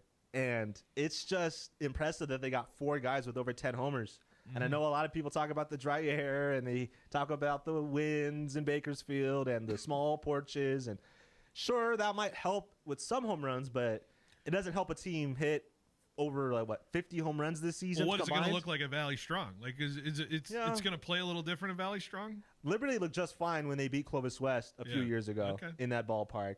And some of the guys are from that team. There's a lot of new names. Brogan Witcher's a sophomore who leads the team in homers with 14. Gavin Williams was on that team 2 years ago. He signed to Oregon. Mm-hmm. And then besides those 2 bats, there's a couple other young underclassmen that are probably going to be future stars, but they're already the best players on the team that's had the most wins in the section, 24. I mean, I don't see how Liberty's not the favorite in this game. It can be the favorite for sure. They have bigger names and so far this season, bigger bats. Bullard did beat them on opening day.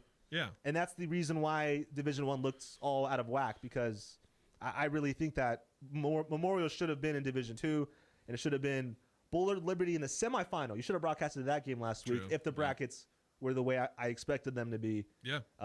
Buchanan should have been the 4 seed. They had to go up to Bakersfield, unfortunately. St. Joseph being the 1 seed was also kind of a little out of left field, because look at how badly Liberty beat St. Joseph, the number 1 team. And they barely just got by a Rigetti team, 10-9 in the quarterfinals. So I get that. I think Bullards deserve their seeding, for me personally. Yeah, I don't have a problem with Bullard seeding. I have a problem with Buchanan having to face Liberty so early in the playoffs when it should have been Buchanan St. Joseph as the 4-1 semifinal. Buchanan could have faced Redwood again in the or Buchanan could have faced I guess it would have been Redwood, because Redwood beat Clovis. And that's what surprised me so much about the game on Thursday, was how different Wyatt McElry looked from his start against Clovis to his start against Bullard. Clovis's lineup has some dudes in there, and McElry dominated on the mound that day, but he didn't look anything like that on Thursday. I don't know if it was the way that Bullard approached the at-bats. I don't know if it was Jason Baines. They attacked. Hot streak. They did not. They swung early in the counts, and they just attacked. And that's what Bullard has to do against Liberty. Bullard did not waste any time in those at-bats. I think Wyatt McElry threw 43 pitches through 3 innings. Yeah. And he gave up 7 runs. Clovis didn't do that. I mean, I'm surprised how different it looked, and I just have to think it's the Bullard mindset. It's just their guys who aren't scared up there, and they have the initiative to swing away. McElry, I heard you guys' broadcast. Great job. You guys mentioned how many strikes he threw. Yeah. Bullard was on it. That was it. They were swinging away and swinging aggressively, and that's their plan. And it could be a totally different plan. Who do you think goes for Liberty? I don't know. I know their that's bats. the question. I don't know their arms, and that's the thing. I think for me, both offenses are equitable. They're both equal. I know Liberty may have a slight edge, but the way that Bullard's playing right now, to drop 8 and 9 in the last 2 games against those 2 opponents, against McElry and against what Clovis North was throwing out there too. Yeah, I know North, whatever it was, but it's not an easy team to beat. But I'm saying that offense attacked the way it did. I think they're playing as good as Liberty offensively, in my opinion. They're defensively playing incredible too. I don't even mention some of the great defensive plays we saw the last 2 days as well. Defense is going to be big too. Because Bullard's defense, they've transformed themselves, because I saw them in the Easter Classic game against Crater in that championship. Yeah. We called that game. There was a couple of errors that really threw that game away for Bullard. That team changed from the Easter Classic to the games we saw this past week. My only concern would be just that Bullard hasn't faced as tough competition as Liberty has. Liberty did have to beat Buchanan, and Buchanan and Bullard were right there. I'll push it a little bit. Hold on. I'm pulling up Bullard's schedule here real quick because I think I'm just going to push you back on here. Go ahead. I mean, they beat Liberty. First game of the year. They had a I almost want to throw that out. Okay. 1-run loss to St. Joseph, who got smoked by Liberty. Yeah. 1-run loss to Clovis North. Well, you know how that game ended up going the other way. The 1-run loss to San Joaquin Memorial. And say what you will about Memorial, they beat Buchanan. That's probably the reason everything changed around Exactly. seeding. Memorial won the games they had to win to get the seeding. But does one game have to change the entire bracket? That's just the way that the system is. But it shouldn't. It should be about a whole body of work and not just one game. They beat a very underrated Sanger team, in my opinion, 2-0 over that. They beat Redwood 6-3. The Sanger team that lost in the first round of Division II? I'm just saying. I thought Sanger, they had some injuries, by the way. Sanger did. I think their best arm was out for the rest of the season. They did sweep Memorial in that series as well in the middle of the season. Lost to Garza, it is what it is. Okay, so I'm telling you, Bullard's schedule and Liberty's schedule, night and day. Liberty played the track multiple times. Yeah. And to be fair, during the regular season, Liberty went 2-4 against Division I teams outside of Bakersfield. They beat up on the teams in Bakersfield, but D1 teams outside before the playoffs, 2-4. And then they won the last 3, and they've looked great doing it. They run-ruled Clovis West. Yeah. They had to come from behind against Buchanan. They did lose to Clovis West, too. They lost to Clovis West, but, man, I mean, they made up for it with that 12-2 demolishing, I'll call it, because Liberty was just from the get-go, they were on Clovis West. Yeah. And then Buchanan, they beat them at Ballpark Liberty. They had to go on the road to beat St. Joseph, and they also run-ruled the Knights. Liberty is taking no prisoners. They are annihilating teams this year, and they've looked a lot different since that 5-4 Bullard win. I'm calling a Patriots win, if only to give the Knights some motivation. You're trying to give them material right now. I can already tell. You're giving the material.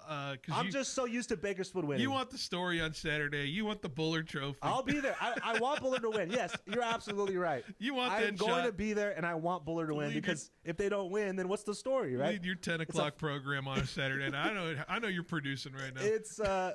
It's going to be all up to errors, I think. Okay. It's going to be up to fielding because both teams are going to hit the cover off the ball. Pitching, I mean, Rosenthal's probably going to throw for the Knights. I don't know that. He's got to. I think he has to. There's no shot he doesn't. Because he's the best pitcher. He's their dude. And Cooper's probably going to be the first one out of the pen. Yeah. And so that's going to be the game right there, how Rosenthal pitches and how Bullard fields. Because I think both teams are going to score over 5. It's going to be 8-5, whoever wins. I think it's going to be like first to 8, first to 9. It feels like that kind of game. We'll see. I don't know. We'll see how it goes. But it's a great game, though. I'm absolutely excited. And that's excited. just baseball, Gabe. There's so much this weekend, man. You got track, you got volleyball, you D1 got softball. Softball. Clovis North can be a 3-peat D1 champion, right. And nobody's talking about it.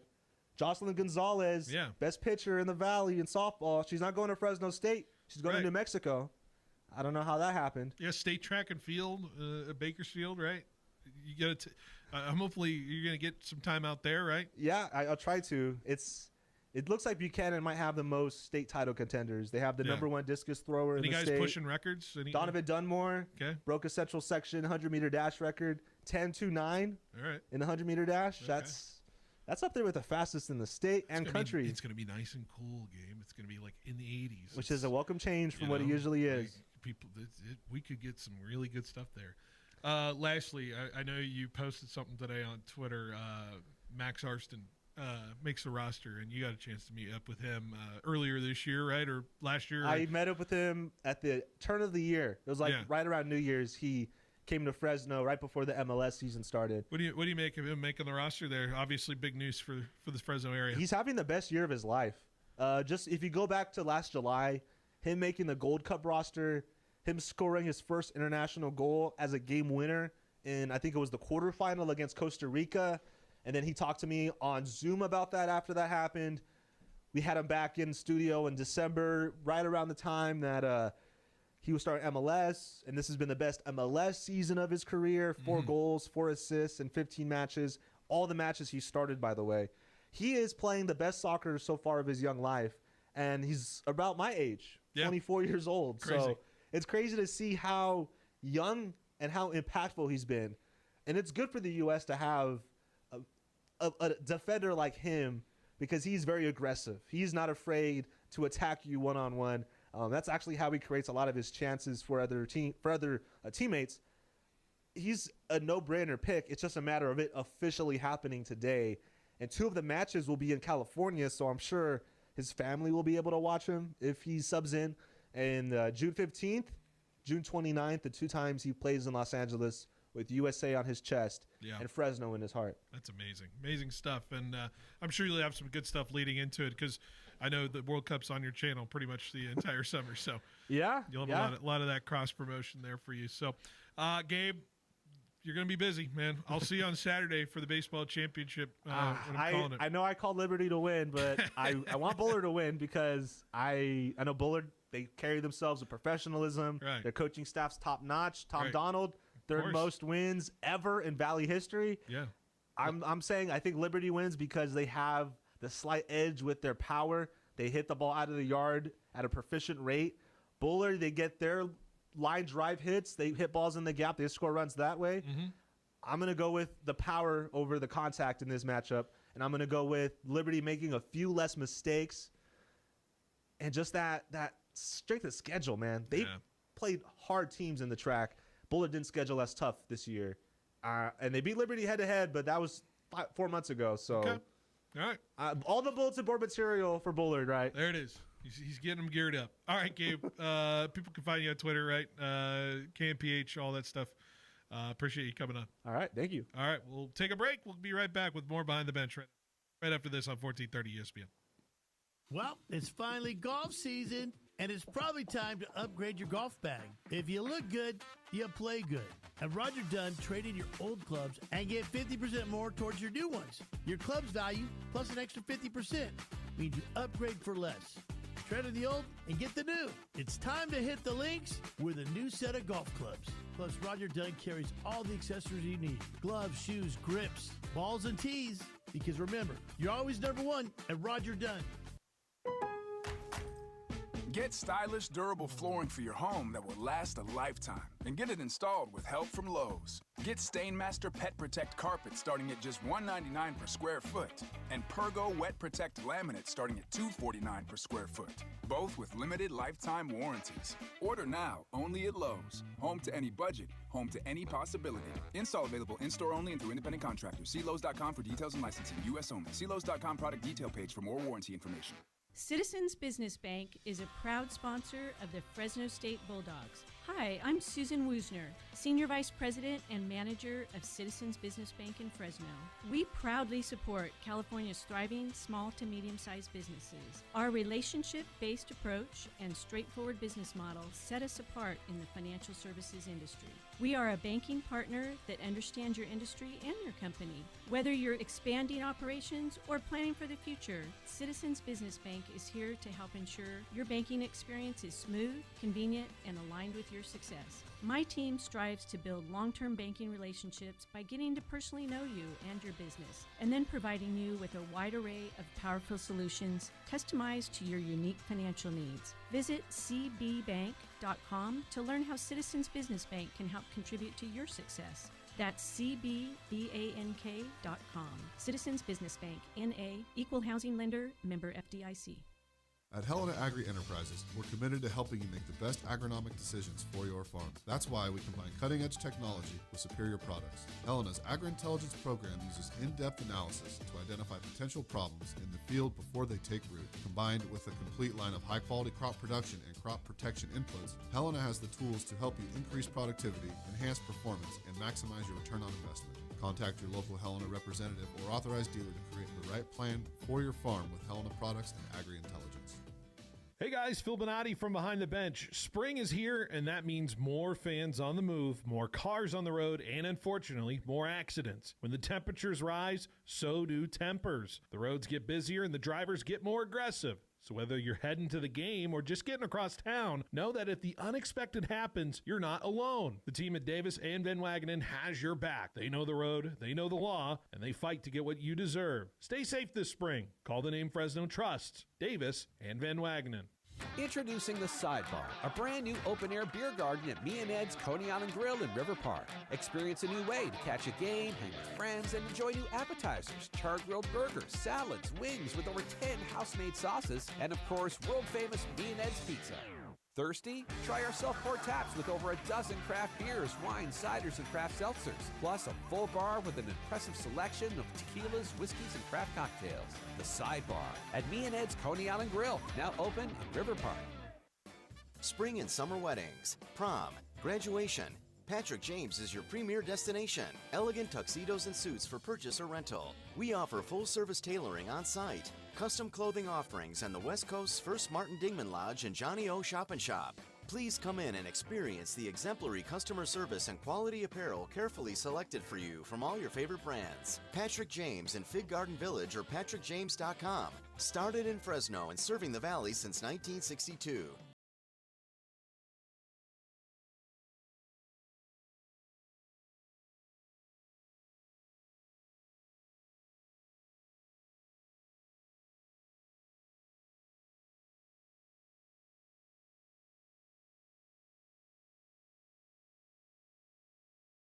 ESPN Fresno, the Valley's local sports leader. Big thanks to Gabe Camarillo for joining us in the last segment. We switch him back in with Tanvir. Switch back, Tanvir, how we doing? Doing good. Yeah. I like the break. Yeah. I was just telling, maybe I just tell this story on air. My friends and I, my friend needed the assistance of my other friends, I don't know, of removing a tree. Mm-hmm.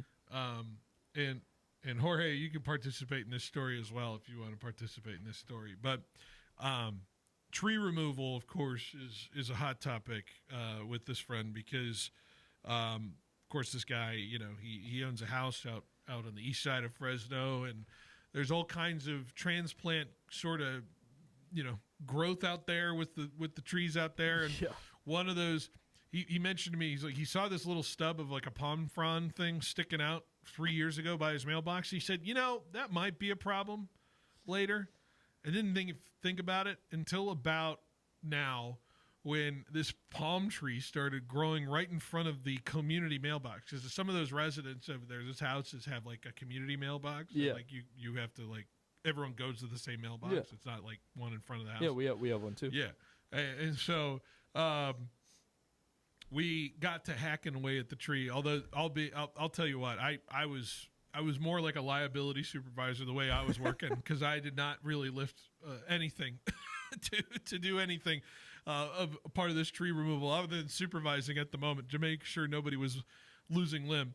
We got a tree. We tied it around, or we got a chain, tied it around the tree, and we pulled it with the truck. And it took a couple of goes at it. And I don't think my friend was really going at it because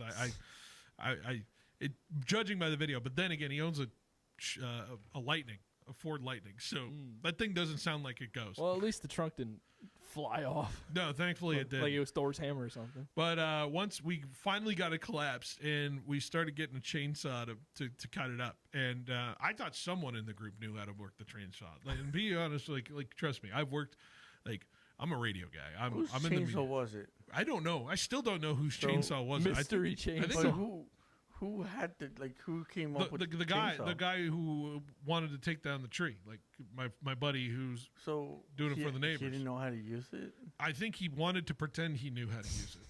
Like you know when you're like in too deep in something as a guy specifically, and you want to prove that you're what you're doing. The ego's too inflated. The ego was very inflated at this very moment, and so he just got the chainsaw. And I'm assuming what went through his head was, I'll figure out how to use this thing. Was it a brand new chainsaw? I looked like it wasn't. It looked like it was borrowed in some form. He's not using the long side. He's using the short side. Do you think it was did Home Depot rent, or any of those hardware stores, they rent tools like that? Yeah. Like if you want a chainsaw, and Home Depot's like, all right, here you go. We used to. I actually bet that's what went down. I think he borrowed a chainsaw from.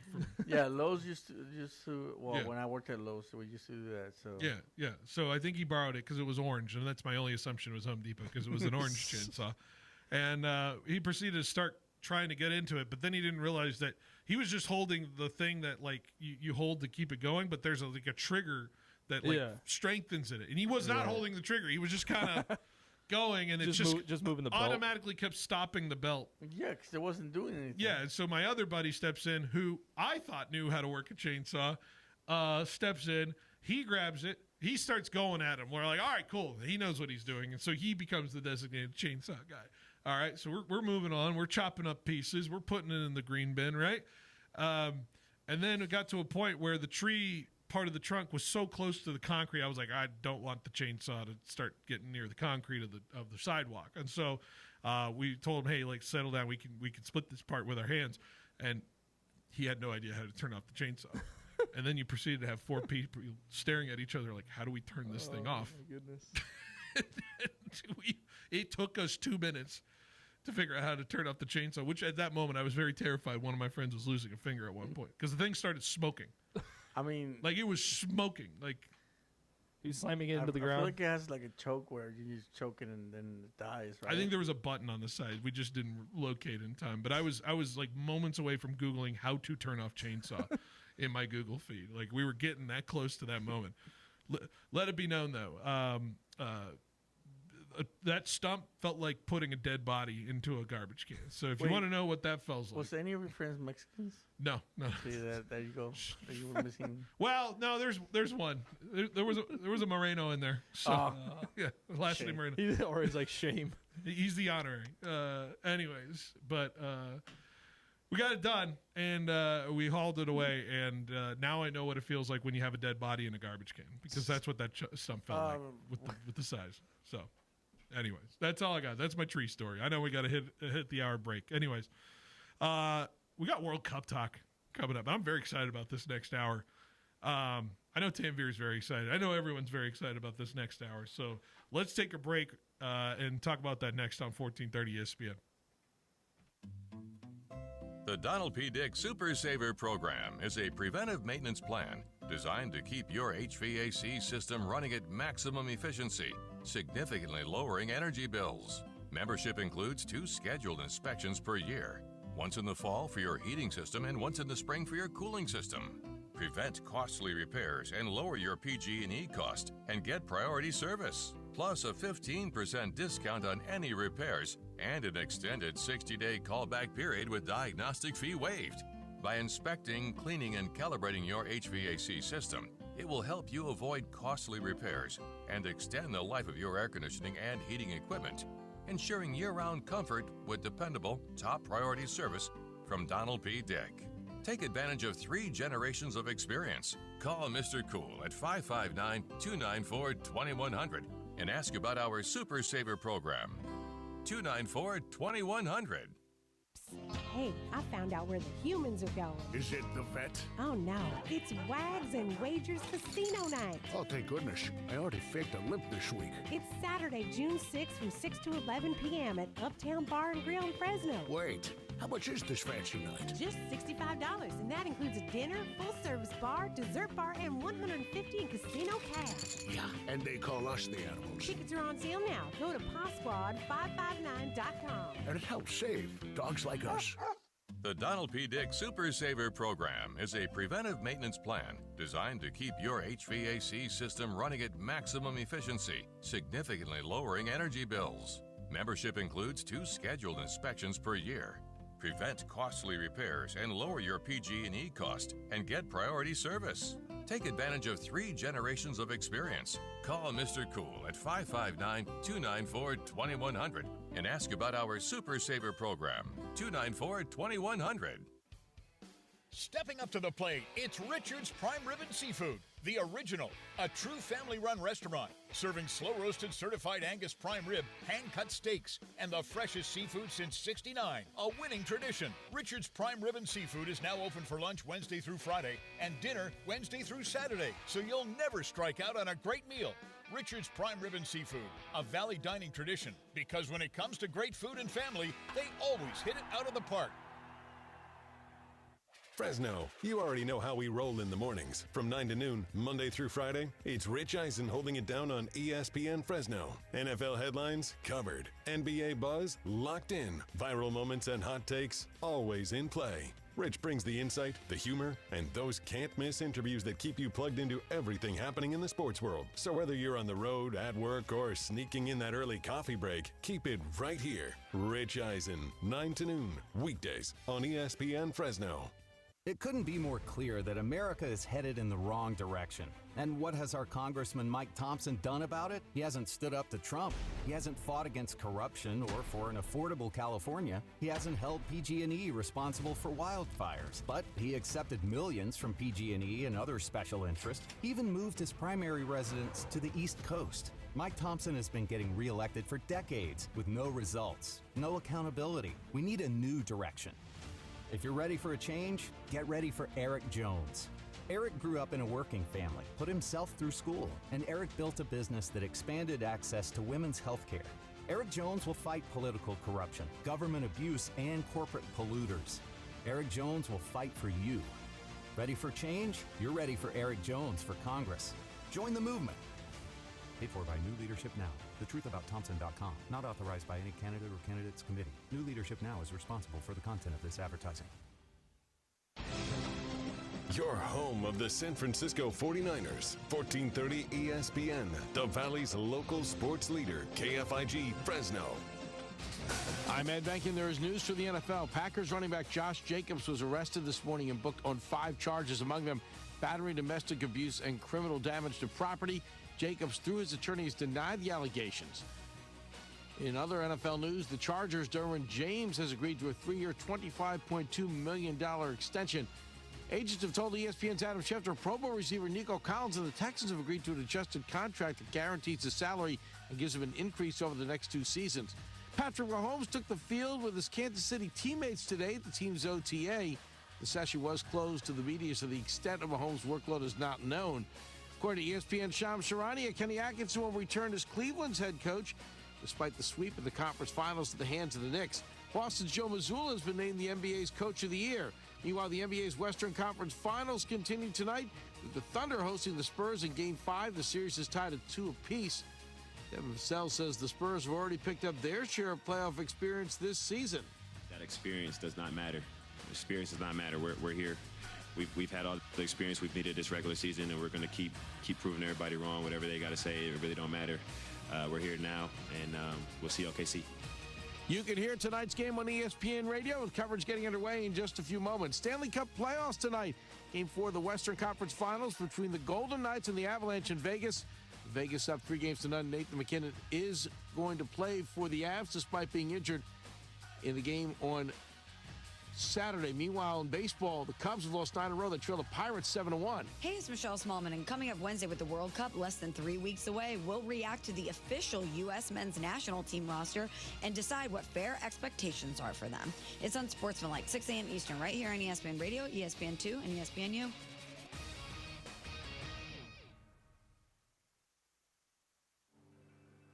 From local high school sports, It's good to be joined by our Student Athlete of the Week.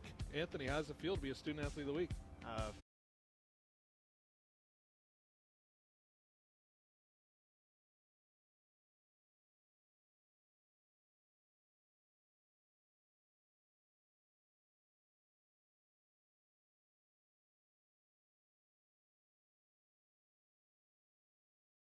and voices from the pros. On ESPN Fresno with Sean Merriman, Charger linebacker. Great. Man, appreciate it. Thanks for having me. Q Myers joining me now. He's with the Raiders, of course. Man, I love Fresno. I really do, man. Rick Neuheisel here with us on ESPN Fresno. It is a treat to be on ESPN Fresno. This is your home for all things sports. Hosted by Phil Bonatti, breaking it down, calling it like it is, and taking you behind the game. This is Behind the Bench on ESPN Fresno. That's right, Behind the Bench here on 1430 ESPN Fresno, the Valley's local sports leader, live for you one more hour before we send it out to San Francisco for Giants and D-backs. 6:15 pregame with a 6:45 first pitch from the City by the Bay. Of course, I was at that ballpark yesterday. It looks nice. It still looks nice. Still great vibes. Just lack of winning. But we're here. We're not going to talk about that anymore. We already hit that. Tanvir's here. Tanvir, you had a major reaction to one of the sports updates in the ESPN update. Go ahead, Spute. So, what do you go? Joe Mazzulla wins Coach of the Year over Mitch Johnson of the San Antonio Spurs, which I think is, I feel like every time something happens like this, I feel like I'm just being a homer, but I feel like this is just objectively incorrect. Like, I think San Antonio, with the spot that they were in last 3 years, and for Mitch Johnson to come in this season and make the turnaround that he did, get the second seed, the second best team in terms of record in the NBA this year. Yeah. I think he deserved it more than Mazzulla. But Mazzulla, obviously, still a great coach. I just disagree with that. Do you think no, this is the wrong take. I'm not saying this is the correct take, but do you think people are like, of course you're going to win with Wemby? Well, you didn't win with Wemby the last 2 years, so I know. That makes zero sense. I mean, I'm just saying. I know you didn't say that. I'm just saying, like, do you think there's like, well, of course you're supposed to do that. The natural progression of the Spurs is to do what they did this year. I'm mad at the person that would say that. I know that. And then the other question is like, well, look, the Celtics with only Jaylen Brown, who clearly, of course, he got the most out of a Jaylen Brown season, as quoted by Jaylen Brown, because it was his favorite season of his career, apparently. Right, despite all the turmoil of that kind of argument there, but no, I agree. For you to just jet up there in the top of the end of your conference and be a top leader like that, as opposed to the Celtics, who are kind of an institution at this point with what they've got, Anyways, no more hot takes on that one. Let's go to a World Cup, huh? Let's do it. You've been dying to react to the when did the U.S. men's national team roster come out? Was that was that it leaked a couple days ago, but it did come out today. Officially today. Officially it did come out today, but it leaked. It leaked like earlier in the week. Yeah, or earlier last week, like I should Sunday, say. So even before that, I realized it was before that. I think let me double check when it did get leaked. Well, the names were cold. Like the names were pretty similar to what they are now on Sunday. So, right. Yeah, it was the exact same team. It was 3 days ago. Of course, U.S. soccer is in a very interesting and almost vulnerable position at the moment because of how things have kind of downturned from one coaching reign to another, and I look from the outside in. Tanvir, you're more on the inside out as far as the way you dissect and everything with this situation with the U.S. But for me, an objective person who I probably represent the majority of people who are going to be watching this World Cup, which is this team good? Where are my expectations at? What is this going to look like? Am I going to be disappointed if I root for the U.S. in the World Cup? Those are the major questions. I think everyone who represents what I am, which is a casual World Cup fan, but I'm interested. I'm locked in once it happens. But I don't quite know the nuances of what the roster looks like. Of course, know the rumblings of, there's a tenuous situation going on with this U.S. soccer program because of just the nature of the hiring of the coach and Pochettino, and I didn't say the name right, did I? Yeah. What is his name? Pochettino. I'm Italian. I should know it. Anyways, but in that situation in itself, it feels like an all hands on deck. Got to make this happen. Got to land it here, especially with the World Cup on the soil. There's an immense amount of pressure surrounding this program. I think more than, is there any other team right now going into the World Cup that feels more pressure than they feel at this moment? I think there's a couple teams, but I think the United States, in terms of pressure, is certainly sitting in the upper echelon. I think that when you look at the squad, it has been touted as the most talented pool of players that the United States has ever had. Yeah. And I tend to agree with that, and with that comes higher expectations. I got a tweet here from ESPN Insights that highlight that, because this is the first time in the modern era every player on this National World Cup squad plays on a club in the top flight in their country. I feel like last year or last World Cup, that team was better. The 22 team was better than this team? Heavily disagree. I don't agree at all. There's certain positions I will agree with you, but no, not for not overall. You have the benefit of the results, which was getting to a round of 16, and I wouldn't call it contending against Belgium. Was it Belgium, right? Or who was Netherlands. It? Netherlands. Yeah. That didn't feel close to me, the Netherlands game, at all. It felt like it felt like a team that the Netherlands definitely felt like the big brother in that game. They controlled the game the entire in my opinion, the most impressive team was well, I have a hard time differentiating. This is me 2014 like 2014 or 2010, but 2014 with just the way that Belgium game went. And how that could have gone. I like the 2014 team a little bit better than the 2010 team, but it's basically the same roster, I would say. If you want the breakdown of top flight, you got 8 MLSers, you got 5 Premier Leaguers, you got 3 Bundesliga, you got 3 in the French league, you got 2 in the Netherlands, 2 in the Italian, 1 in the Spain, 1 in the Scottish, and then 1 in the Mexico league. Yep. So my boy Sendejas made it. Sendejas made it. Yeah. Well, let's talk about some of the specific names, because if I'm a U.S. fan and I'm a casual, I know about Christian Pulisic. I know about him, right? And I think that's where everybody lands on and what that looks like and what his responsibility on this team is, but which has, I think, much been scrutinized for a lot of over the last couple of years, for sure. It's been very scrutinized of what he should be representing as far as this program is considered, and I think there's maybe the typical U.S. fan doesn't quite know that as much, but to me, this guy's supposed to be Landon Donovan. Feels like Landon Donovan could have done no wrong in any aspect of what his career stood at, and yet there's a lot of scrutiny with Pulisic at the moment. There's a difference between these two careers at the moment, and yet it's fascinating to see that even me knowing a little bit of the history of what Christian Pulisic has kind of gone through in his career, I'm curious what this World Cup, this moment for him, being the guy who's going to be the forefront. He's going to be on every little ounce of programming, promo, whatever it's going to be. What this means going into him, because obviously we knew this was the number one dude, and this is going to be his performance outweighs anything that matters in terms of U.S. soccer moving forward. Christian Pulisic is one of the most unique scenarios for the United States men's national team, and the fact that he started on this team in the 2018 World Cup cycle.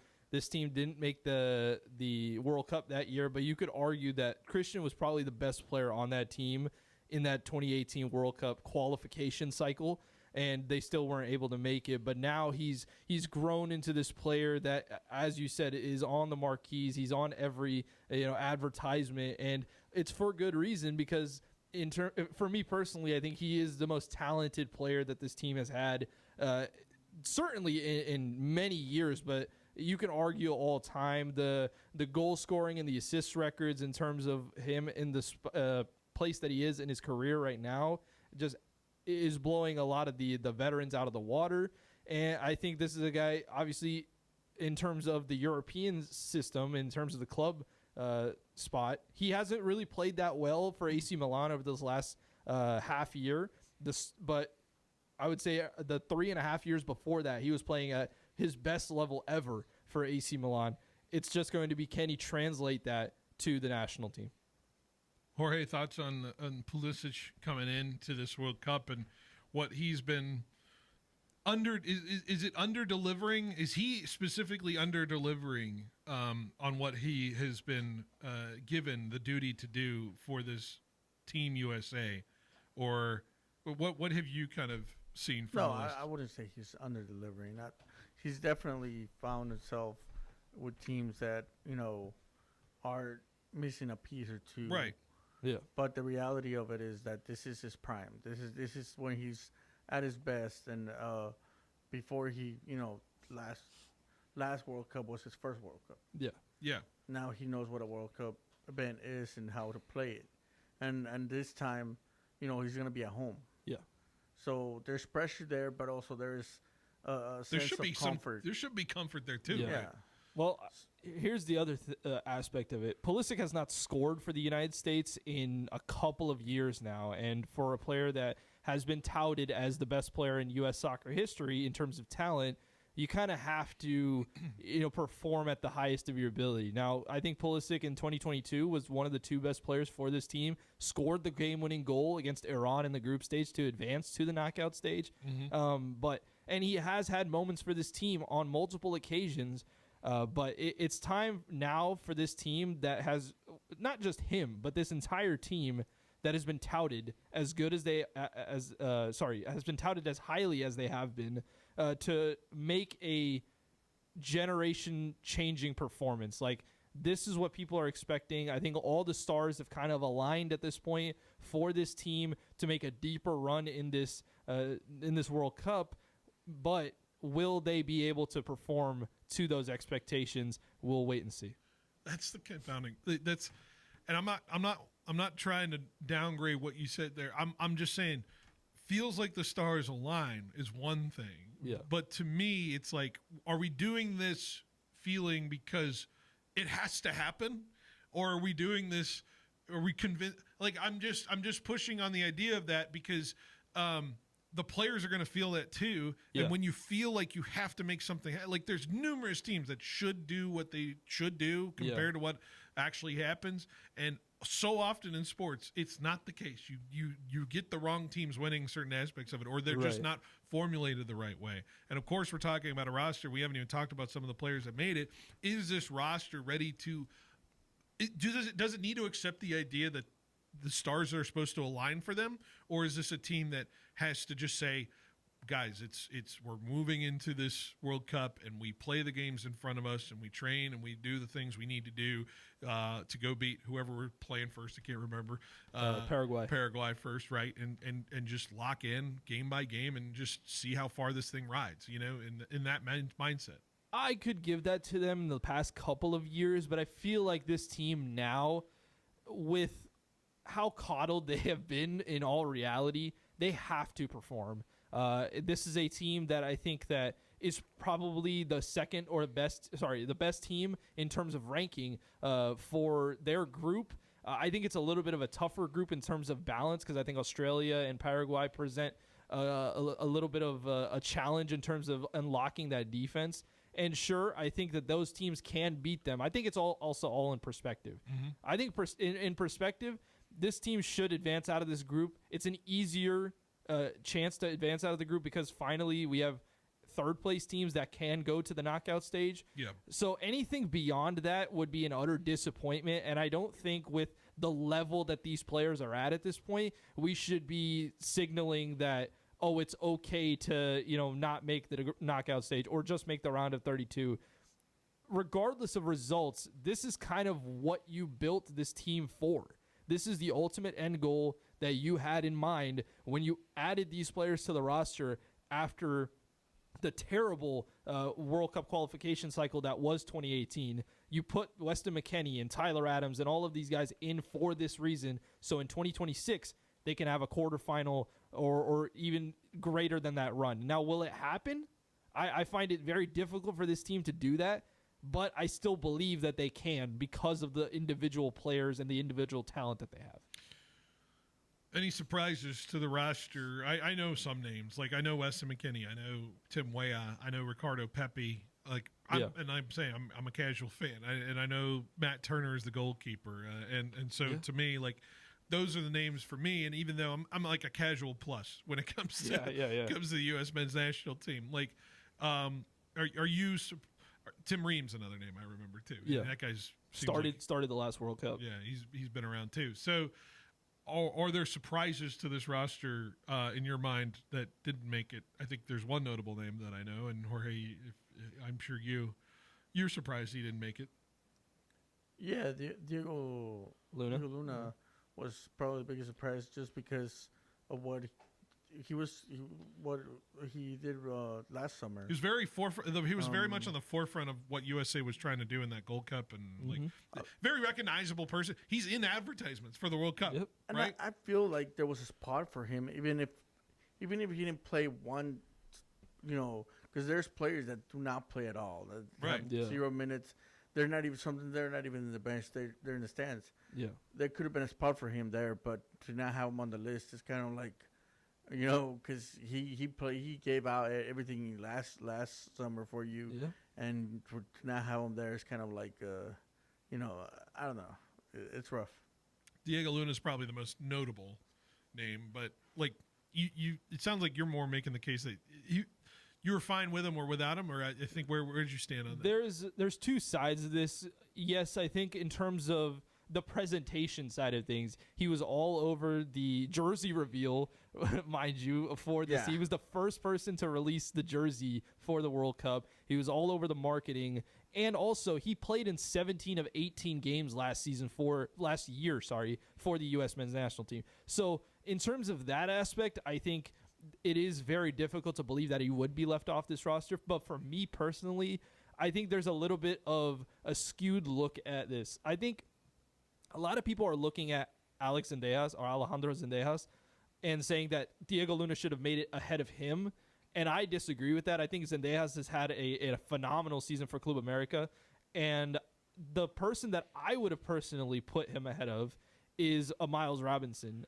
I think that Miles Robinson is one of the defenders for this U.S. men's national team. And I think that Mauricio Pochettino has brought too many. He's brought 10 defenders, when in all reality, I think you needed 8 or 9. And that's kind of where I think you could have found a spot for Luna. I don't think there was necessarily a spot for him in terms of replacing another attacker for Luna. Makes me a little concerned if we're doing the defend, and try to score situation. Try to do the Italian. I don't know. Yeah, man. I don't think they're going to do that. That doesn't feel like the American way. Yeah. I don't think they're going to do that, and that's why it is even more perplexing. I think they will go with a three center back system like they have been over the last couple of months. But I just don't believe that you needed a 5th center back I for think that. it's more because he has doubts of some other guys, but Sure. you want to keep them there. Agreed. Just because they're talented. But like, let's look at the depth chart. I think Miles is probably the 5th center back on this team. I think Freeman can play in that role. I think Scally can play in that role in terms of that 3rd center back. So I just find that perplexing. But real quick, another snub that I thought, and I don't know about his injuries or else, I would have completely removed Christian Roldan, who is basically there just for vibes at this point. And I would have replaced him with Tanner Tessman. He's been playing great for Leon. He's a great CDM that can play also in the 8 role and the attacking midfielder role, but he's really good in the 6, which is the CDM role. And that's a point of this roster that is really thin, and I would have loved to see Tessman on this team instead of a Roldan. I think there was the injuries there. Yeah, that was a little bit of a a thing with Tessman not being there. Well, we're glad. Joking a little bit. I'm glad Max Arston made it with 10 defenders on there, so at least we know. Well, yeah, he's he like was in there. He's like a wing back, and I expected him to be on the roster for sure. I'm a little tongue in cheek. Yeah, 1 of 10. 1 of 10. I feel like he would have been. He's if he's not a starter, he's like the next guy. Yeah. We'll see. World Cup's a long one, 48 teams. It's going to be a little bit of a longer journey for a lot of these teams. So one more game. Yeah. Let's take a break. I'm going to have a lot of fun with this next segment. We are going to do a 5 at 5 where we're going to rank the top 5 World Cup kits. And yes, we're going to have a bottom 5 as well. We're going to do a little bonus one as well. So let's take a break. We'll come back with more right after this on 1430 ESPN. Citizens Business Bank is a proud sponsor of the Fresno State Bulldogs. Hi, I'm Susan Woosner, Senior Vice President and Manager of Citizens Business Bank in Fresno. We proudly support California's thriving small to medium-sized businesses. Our relationship-based approach and straightforward business model set us apart in the financial services industry.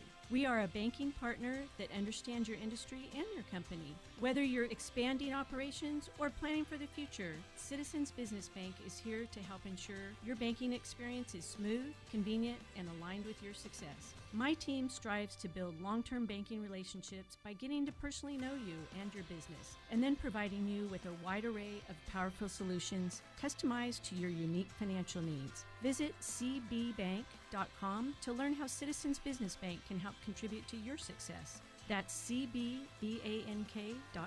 Citizens Business Bank, N.A., Equal Housing Lender, member FDIC. Steel prices are rising everywhere except where it counts. Pacific Steel Supply INC in Fresno still delivers unbeatable value, rain or shine. They'll match or beat any competitor's price by at least 10% on top quality steel, roofing, and components. 24/7 service? Absolutely. When storms hit, Pacific Steel Supply INC keeps your build moving. Get your free quote today at PacificSteelSupplyINC.com. Pacific Steel Supply INC. Premium products delivered on time, every time. Welcome to Banyan Tree, Fresno's favorite dispensary. Voted 2025's Best of Central California's People's Choice Award. Need some healing and relaxation? From flower to edibles, concentrate to vapes, we've got top shelf products at down-to-earth prices. Whether you're a seasoned smoker or just kinda curious, our knowledgeable staff will help you find your perfect match. So climb the Banyan Tree and see how high you can get today. Order ahead at banyantreefresno.com for quick and easy pickup. Banyan Tree, rooted in quality, grown in Fresno. Precision Civil Engineering is building the Valley from the ground up. From planning and land surveying to civil engineering and construction management, they handle it all with the experience you can trust. Proud sponsors of Fresno State Athletics, Precision brings that same commitment to excellence to every project. With over 20 years of experience, they're helping shape the communities we live and work in every day. From concept to completion, it's all done with precision. Learn more at precisioneng.com. Go Dogs! Cyber criminals stole $10 trillion from U.S. businesses last year. Did you know that 75% of businesses hit with ransomware do not survive? Is your company protected? Could your company survive a real-time cyber attack? Get a free consultation from M-Cubed Technologies today. Our team of cyber professionals are here to help and protect you from this real threat. Don't fall victim to cybercrime and risk losing your business. Contact M-Cubed Technologies today at mcubedtechnologies.com. Whoever it was that said rainy days are followed by rainbows and pots of gold definitely wasn't in the raisin business. Rain in the wrong places at the wrong time can be a disaster, a crop disaster, and a financial disaster. In short, it can mean there's no payday for all of your labor. Fortunately, it doesn't have to be that way. The solution? Crop insurance for raisins. Bowman & Associates, your local crop insurance specialist, has been writing raisin crop insurance for over 40 years. Bowman & Associates is one of the largest crop insurance agencies in the state and the nation. Call Kent, Quinn, or Blake Bowman today and let them design a policy customized to suit your individual growing needs. Time is running out to purchase rain insurance. With the unstable weather patterns and current low premium rates, now is the time to call Bowman & Associates at 499-2020.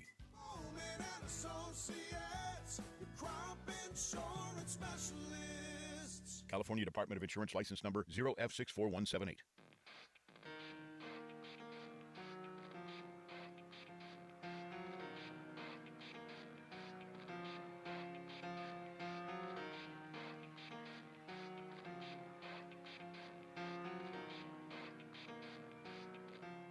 It starts with one. All right, welcome back to Behind the Bench here on 1430 ESPN Fresno, the Valley's local sports leader. It is time. This is one of my favorite things is uniforms, and Tanvir, I know you're a junkie with uniform content as well. Which one of my friends tried to make fun of me for, and then got absolutely bombarded with clapbacks. So there you go. There you go. The uniform contingent is strong out there. And so we've decided to do a 5 of 5, and we have a special guest on the 5 of 5. I'll bring her in a second here. But we're going to have a lot of fun ranking these, and we got to hit them fast, folks. So because we're going to have 4 rankings, each of us. Like I think, Jorge, you got a ranking too, right? Did you make a ranking? Oh, I made a ranking. Oh, yeah, he knew. He was showing up for it. So without further ado, the 5 at 5 with Benatti is brought to you by FFB Bank, Fresno Forward Banking. What does FFB mean to you? And I will just jump right in here with number 5. I think we'll go me to Tanvir, to Jorge. Actually, we'll go me to Jorge. To Riley's here. Riley, you're here. Hop on the mic real quick. You wanted to have fun today on the show, and so you decided to join in on the World Cup uniform ranking here today. Yes, I did. I am very excited to give my input. Yes, you felt like this was a very good niche for you to be a part of. So I'm excited to have you on. Yes. All right, let's do me to Tanvir to Riley to Jorge, and we'll just do the clockwise rotation here in the switched orientation. It 3 times. Yeah, well, I'm doing it now. I make the rules. Number 5. For me, and this is a very strong entry at number 5. I have Iran with the. I think it's a jaguar on their jersey. It's like a very nice printed face of a jaguar on a white and red jersey, the home and away. I think this looks sick in its formation. And it's a leopard or a jaguar. I cannot tell. I think it's a leopard, actually. Either way, that's sick. It's just sick. That's all I got for you. I got Iran here at number 5. Have you seen Iran? Yes. Iran's pretty good. Pretty good. Yeah. What do you got at number 5? My number 5 is the one that I own, and it is the United States away jersey. It is a navy blue with some subtle stars on it that are also navy blue, and I love the red piping on it. It may not look that crazy in a picture, but when you look at it in terms of wearing it, but also on the players, it looks really good, and I love the silver accents on the logos, and I think it's one of the best USA jerseys that they've ever had for a World Cup. So that's my number 5. Riley, what do you got? Well, I've got Spain for the 2026 away. I don't like it in pictures, but on the players, it looks amazing. I love the attention to detail. I love that it's different than a lot of the other jerseys. I feel like a lot of other teams don't have anything like it, so I think that's why mine is Kind of there. like an off-white, like it's like reminds me of the Giants jersey a little bit. But that's good. They have the classic red and blue for their home, but that road is pretty good. All right, what do you got? Ooh, I'm gonna go with Germany here. Germany? Classic Germany. You know, that reminds me of the home old kit? school. Yeah, the home kit. With the flag Yeah, colors, the colors on of the shoulder. That's sick. Yeah, that's a classic look of the '90s and when they became champions and stuff like that. So that's why it just brings me back to, you know, old memories. Also, their away kit is not bad either. But It's all right. It's all right. Let's go to Number 4. This might be a controversial. I kind of dig the vibe because it's not a traditional looking jersey to me. Like it has stripes, but I'm going Paraguay home. Yeah, I know. I like the painted on look on it. It kind of gives me a little artsy feel to it, and I like the colors to it. But I think Paraguay's kits in general, like the away one too, with the scratch black stripes, yeah. I kind of dig it. It's different to me, man. It's just different. Try different stuff. And also their away kits are pretty sick, too, with the black and the kind of the fading in like you're in the jungle kind of thing. The away kit is fine for me. I think the home kit is pretty terrible, but it's not in my 5 worst. So okay, well, there you go. It's not like I said, this is all opinions, man. This is all for opinion. sure. What you got, Sam?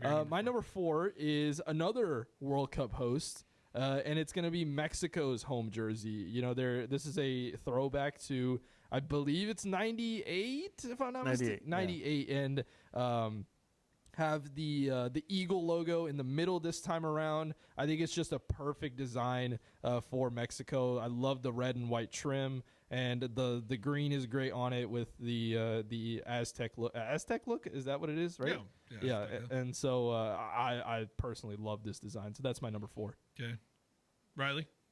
I'm going to go with Germany for my number 4. Another I Germany. love their home kit. There you go. Okay. I love that you can just tell that it's Germany. You don't have to sit there and really think, who is that? Who's on the field? So You know love who they that, are. The black, red, and orange. There you go. All right, Jorge, what do you got it for?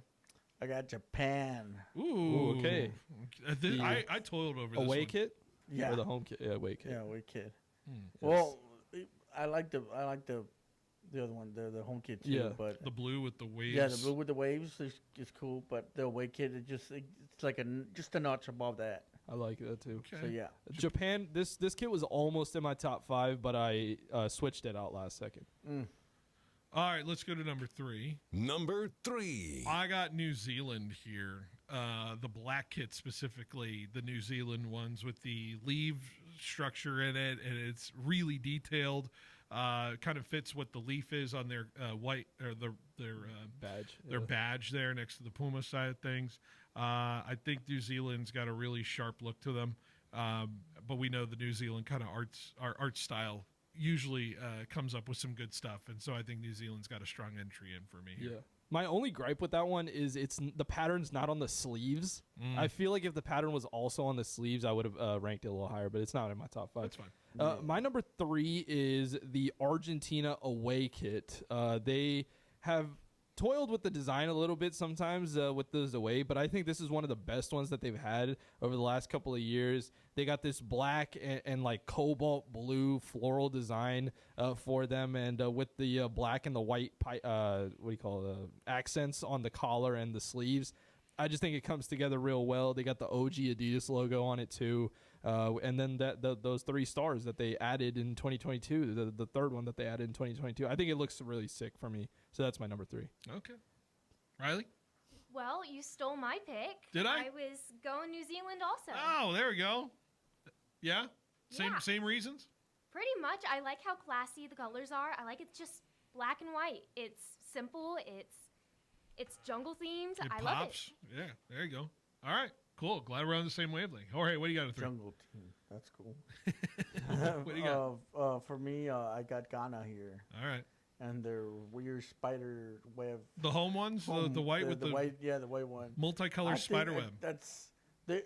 So this is the team that always comes up with some crazy design, and this is one of them. I think it's intricate. It might have been might have been a little bit lower, but I feel like it's different. It's definitely different. Well, yeah, different than everything else. It'll be polarizing. You know what? I kind of appreciate going for it here a little bit, but it does look like, a 7-year-old drew on this jersey. Mm-hmm. But it's more power to it. I don't know. Maybe there's deeper meaning to it. I don't know. But that's what I got on the Ghana jersey. But let's go to, we're at number 2, right? Yep. Did I play it? Come on. Number 2. Computer was buffering. I am going with Egypt. Okay. At number 2, especially their red. There's a pyramid in the middle, and it just kind of like comes out with like a pattern there, and it just kind of explodes in a nice pattern with the red, the deep red color. I think it's sick with the pyramids on both the red and the white as well. I think it's such a cool design. I don't know why. I'm digging it. It's intimidating. I think Egypt really nailed it with the jersey design. The black and red looks sick. Yeah, I really like this one, but not in my top 5 for me personally.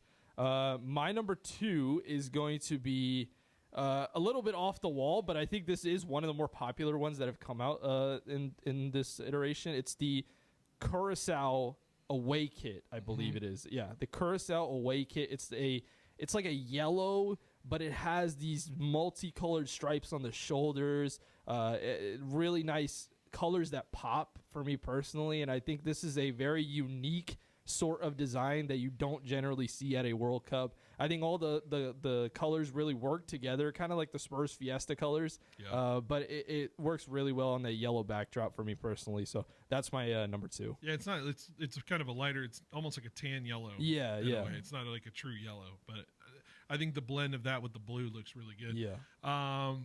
Riley, what do you got?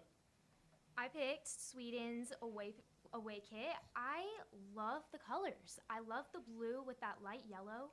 Now, their home kit, I do not like those colors. That light blue on that yellow, it's ugly. Yeah. I don't like it. So I love how they incorporated it into the away kit.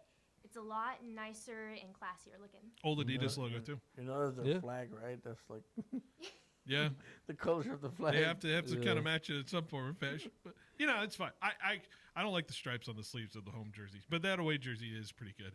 Jorge, what do you got too? I'm gonna go with Portugal, man.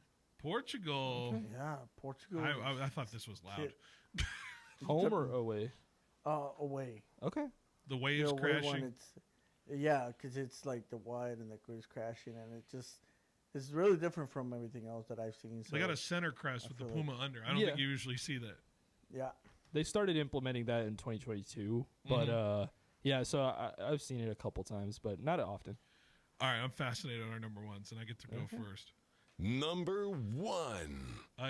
Daniel, who came by earlier, approved of this choice. Oh, did he? Okay. I'm going with the host country, Canada, and all iterations of it, man. Canada's red with the maple leaf coming out from the bottom of it, to the white with the maple leaf coming out of it, and even the black with some sort of cracked ice style, sick looking thing, like black ice. Yeah, it jersey. is incredible design. I think it's incredibly clean. I think Canada's got awesome colors to it.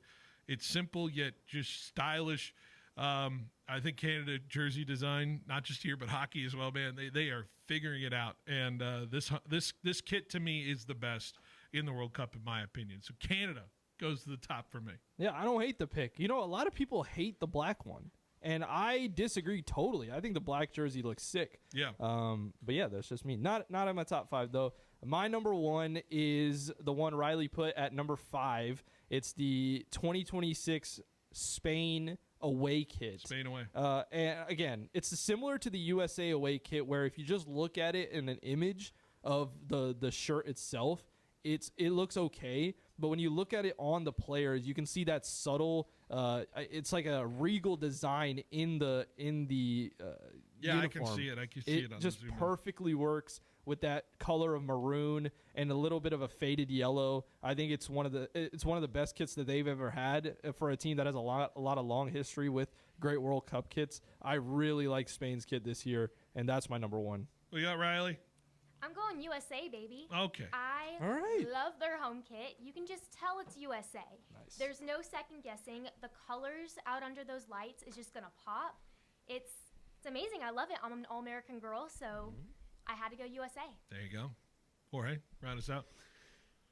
I'm gonna go with Côte d'Ivoire. Okay. Ivory Coast. Ivory Oh, boy. Coast Oh, boy. is you see the pattern on the The orange kit. Yeah, I man. really like the orange kit. Orange kit's in my top 10. The orange kit. The other one, not so much, but I mean the wood's white. It's cool, but it is what it is. Yeah. There you go. I like those lists. All right, cool.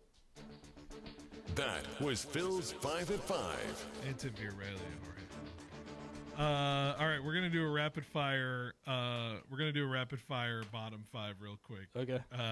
Let's just do it. I'm not even gonna play the imaging. I got number 5. Why don't I just go and then you go? Yeah, Then Riley sounds good. goes. Then Jorge goes. So I'll give my top 5 and then we'll all react. I got Ivory Coast away jerseys here. Number 5. The white ones. The white ones. Okay, yeah, the white just ones. the I agree. half floral, Yeah, the white ones. whatever. The orange ones are sick though. It's just disjointed. It doesn't make sense to me. I'm not really enjoying the vibe of that one, but you do you, Ivory Coast. Number 4, Norway. Doesn't make a whole lot of sense to me with the black kits. Oh, okay. Just nothing happening there, and I it's all right. think the cross, it's a little too gaudy for me. I really like the cross one. It's fine. But I think the away jersey is really strange to me. It just doesn't scream Norway at all.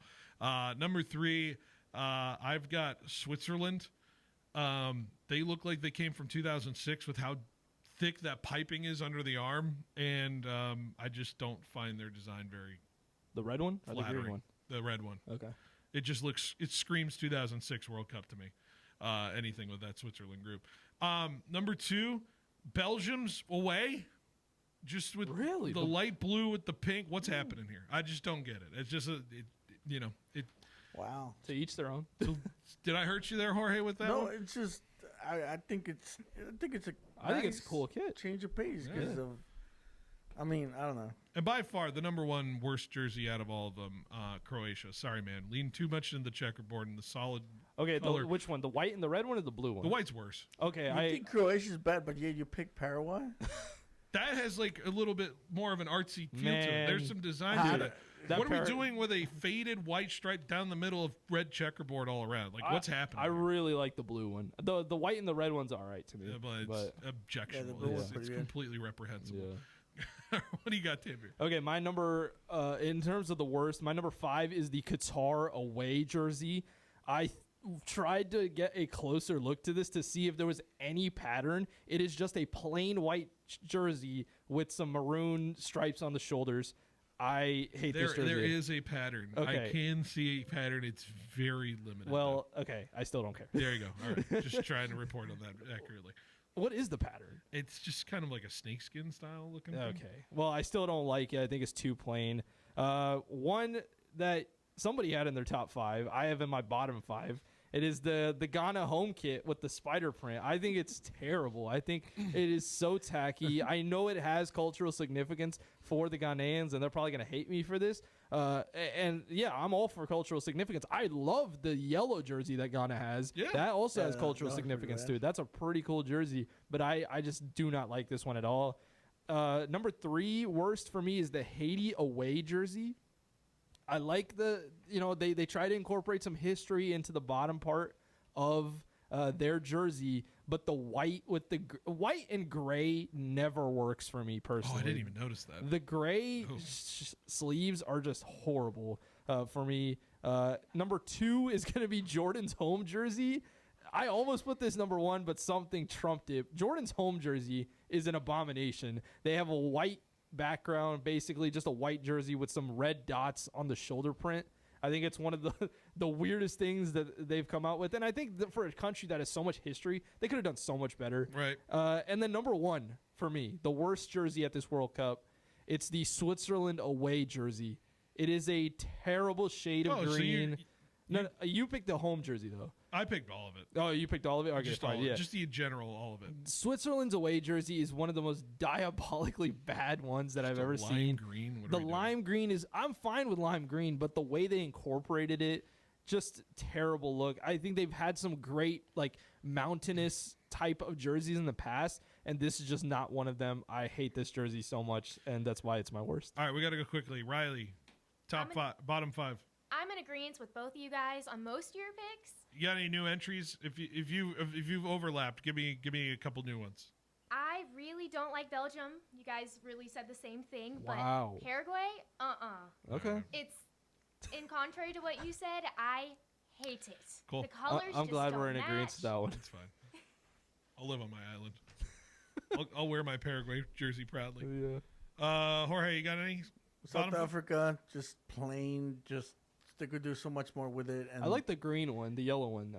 I'm not a big fan. The of green it. one with the collar as opposed both to of them. the I yellow just one? feel like they could have done more. For sure. Paraguay, one of the worst Yeah. that I see. I didn't have that in my bottom five, but I don't like it at all. I seen other Paraguay shirts. Yes, agreed. Way better than Yes, this. the Copa America jerseys were better. Yeah, Hmm. yeah, definitely. Another one that I really hated was Hades, and then another one that I was not like I was like You're not is jazzed about Australia, Which one?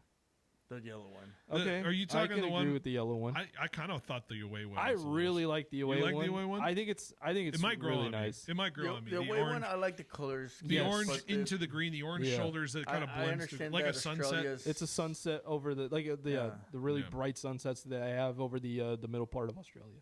Yeah, I just feel like Australia just was missing something. Yeah, the yellow one, it's all right to me. Yeah. Austria's kind of missing something there Mhm. a little bit. Also, a special mention to the Netherlands. What are we doing? Yeah. I like the orange one. The white one with the orange stripe is kind of weird. We though. never mentioned that's- Brazil. Brazil's kind of just mid. Yeah, Brazil to me was I like the Jordan one, the away jersey, but obviously There's something with Brazil's jersey that it has to be that jersey. yeah, it's basically the same thing that you get every year. Yeah. I think it's cool. Yeah. They're I just- not gonna change it. They're not gonna put anything on it because Well, it would be suicide for them. especially with the home jersey. Right. The away Yeah. jersey, they'll The away change. jersey they changed. We're not going to it. roast England for doing once again next to nothing. I like the red one. The Yeah, red jersey the I red really one. like. The white one's So kinda- those teams, they're iconic. I get Yeah. it. I get it. Same thing with- and same if thing you with change Argentina. it, France, too. that'll be like a revolt. right. Yeah, Argentina, it's like Mexico same changing the thing. green jersey to I thought something about else it. would be insane. I thought about Iraq just for a little Yeah? bit. I thought about it for a The little black, bit. I like the black I one. thought about Morocco for a little bit. Morocco's is cool. Thought about it. All right, let's take a break. Let's end the show next on 1430 ESPN. At Helena Agri Enterprises, we're committed to helping you make the best agronomic decisions for your farm. That's why we combine cutting-edge technology with superior products. Helena's Agri-Intelligence program uses in-depth analysis to identify potential problems in the field before they take root. Combined with a complete line of high-quality crop production and crop protection inputs, Helena has the tools to help you increase productivity, enhance performance, and maximize your return on investment. Contact your local Helena representative or authorized dealer to create the right plan for your farm with Helena products and Agri-Intelligence. Sports fans of the Central Valley, are you ready to step up your game day grilling? Step into the Butcher Boss and discover winning flavors the champions crave. Ask about their 5 for $35 deal, where you can feed up to 5 people for $35 every day. Located right off the 41 north of Avenue 11, stop by the Butcher Boss today and become the boss of your barbecue. It's the Memorial Day sale at Fashion Furniture. Recliners starting at $297. Dining sets from only $397. Cal King beds starting at $397. Ask about free local delivery and 0% financing for 36 months. Discover quality, comfort, and style built to last at the 66th Annual Memorial Day sale from the largest locally owned independent furniture store in the Valley. Fashion Furniture. There's nothing like it in all of California. Get your business noticed and stand out from the crowd by visiting MegaPrints. Working with the Valley's most prestigious and high-profile businesses since 1998, we print and install custom-designed signs for businesses of all types and sizes. From yard signs to banners to wallpaper and fleet graphics, MegaPrints has the state-of-the-art capability to turn the signage you've dreamed of into a reality. Visit megaprints.com today to see our work and what we can do for your business. Hi, I'm Megan Turner, president of Pink Fresno. Pink is a woman-led nonprofit supporting local organizations right here in the Central Valley. Each year we volunteer hundreds of hours and host our annual Pink Party, having given back more than $1 million to date. Join us on June 12th as we raise funds for the Boys and Girls Clubs of Fresno County and their Smart Girls program, supporting and empowering young women in our community. Together we can make a lasting impact. Learn more and purchase sponsorships at pinkfresno.org. That's pincfresno.org. At CDW, we get that a cyborg assistant won't make your employees more productive from home. Please, call me Brian. I can vacuum your dog. That's great. But at CDW, we can design a productivity solution with Lenovo devices that offer fast, reliable connectivity to help your people manage their workloads the right way. Can I have a human hug? No. For technology that moves you forward, trust Lenovo and IT orchestration by CDW. People who get it. Learn more at cdw.com/Lenovo Client. When Jeff Thiessen and Lance Duker started Thiessen Duker Modern Wealth Management in 2003, they had a simple mission: to make every life they touch better. They established Thiessen Duker as an independent firm, not tied to the restrictions of one Wall Street company, so their clients could have access to any investment products that were right for them, and Thiessen Duker could serve their clients the way they wanted to be served. They've done other things differently too, from investing in advanced financial planning technology to implementing a team approach with advisors working together to develop client strategies. And from day one, Thiessen Duker has shared its success with local organizations, making a difference in people's lives right here at home. If you need a financial advisor, or if you are a financial advisor and would like to know more about how Thiessen Duker could make your life better, please visit thiessenduker.com. The advisors of Thiessen Duker Modern Wealth Management are registered representatives with and securities offered through LPL Financial, member FINRA SIPC. It's been 1 week since you looked at me, cocked your head to the side and said I'm angry. 5 days since you laughed at me, saying get that together, come back and see me. 3 days since All right, welcome back to Behind the Bench here on 1430 ESPN Fresno, the Valley's local sports leader. Time flies, man. We are almost out of here before we send it to San Francisco to take us to Giants and Diamondbacks. Can the Giants beat the Snakes at least once this year? We'll find out that answer starting at 6:15 pregame with a 6:45 first pitch.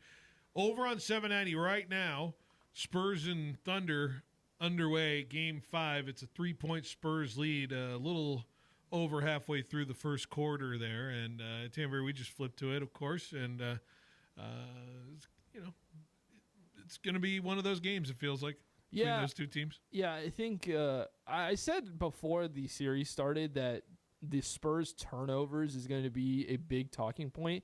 And it's kind of crazy to me that they still won that game one, even with the amount of turnovers that they had. Yeah. And so just limiting those on the road is going to be key for the Spurs. But they've come out to a good start. Just need to settle down and, make some shots. Don't miss some easy baskets, right? Yeah. Stephon True. Castle just missed an easy layup up there. Yeah. But you're going to say Shenpenny is one of my favorite names to say on the Spurs roster. But you have a funny story about him, right? Yeah, I gave you some information. So Julian Shenpenny, starter for the Spurs for this playoff run, he got cut by the Philadelphia 76ers so Mac McClung could compete in the NBA dunk contest a couple years ago and then was picked off of waivers by the Spurs. So that is quite funny. Hey, but we all had those Mac McClung moments, didn't we? Hey, won a couple dunk contests. Right. But, the dunk contest. For the Sixers, I guess. Yeah. Sure. Let's give out the schedule. Just let me give people the schedule here moving forward. So tomorrow, Giants are going to play early, so no Tony D tomorrow. We are going to be on after the Giants game is over. That's a 12:15 pregame with a 12:45 first pitch from San Francisco. A's and Mariners are playing early as well. I think they play at 12:10 to wrap up their series. Thursday, we'll have Sportsline Bulldog Hour with Tony D, 2 to 3. We're going to have my show for, I thought it was an hour and a half, Jorge. Is it not an hour and a half? I thought it was a 4:30 pregame for Game 6 of the Spurs OKC. Or do I have that mistaken with the NBA Finals? That's the finals are at 7:30, and this one is 5 o'clock. Oh, I thought you told me 4:30, so I'll have to adjust my schedule a little bit. So the thing is that some of them were 4:30, and Okay. others were 5. Gotcha. All right, it's a 2-hour show of Fashion Furniture on Thursday. Gotcha.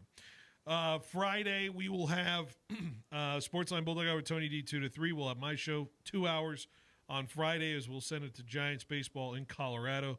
They take on the Rockies. A's hosting the Yankees all weekend. We will have A's baseball on Saturday if for some reason OKC San Antonio does not go to a Game 7. If it does go to a Game 7, we will have that Game 7 for you on 790 between them and the Spurs. And also a reminder, we will have Central Valley Sports Report Saturday, 10 a.m. to noon with Paul Metters. And then Paul Metters and I head down to Visalia. We will be broadcasting at 5:45. Bullard, Liberty of Bakersfield, D1 Central Section Championship between those two teams. 6 p.m. first pitch from Visalia. Winner, go home. No, I think both teams make state, but winner will take home the Central Section Championship at D1. That's a big prize right there for you baseball folks. So, anyways, yeah, Spurs and Thunder going at it. Little chippiness from Wemby. Man, I think people are realizing how I'm not saying Wemby's a dirty. I'm not saying that at all. I'm saying some people associate maybe a little softness to the European style kind of player, but I think there's some real edge to Wemby being shown in this series, and not. Yeah, I've seen it. I've said it before. He sees red when he sees Chet Holmgren, so I think that's quite a funny kind of matchup because Chet, I guess, doesn't have the same hatred, I guess, for Wemby, but. Wemby has it for him, and it's kind of paying off for Victor. I don't know who number 3 was that was coming from behind to try to steal it from Chet Holmgren. I swear to God, that looked like a ref for a moment. And I thought, what is happening? So my eyes were deceiving me there. That's funny. You feel good about the start? I do. I think that it was imperative that they didn't really get blown out. I think the Spurs have had good starts in every game for this series. It's just kind of maintaining that into the second quarter because the second quarter has been where they faltered in both of their losses. So let's hope they, or for my sake, let's hope they don't do that. Well, by the time we have you on the show, I think next week we'll know for sure how you'll feel. Yeah. Anyways, that's a wrap. Show's over. Giants baseball next year. Go over to 790 if you want basketball. We'll see you tomorrow after Giants baseball. Well, it's finally golf season, and it's probably time to upgrade your golf bag. If you look good, you play good. And Roger Dunn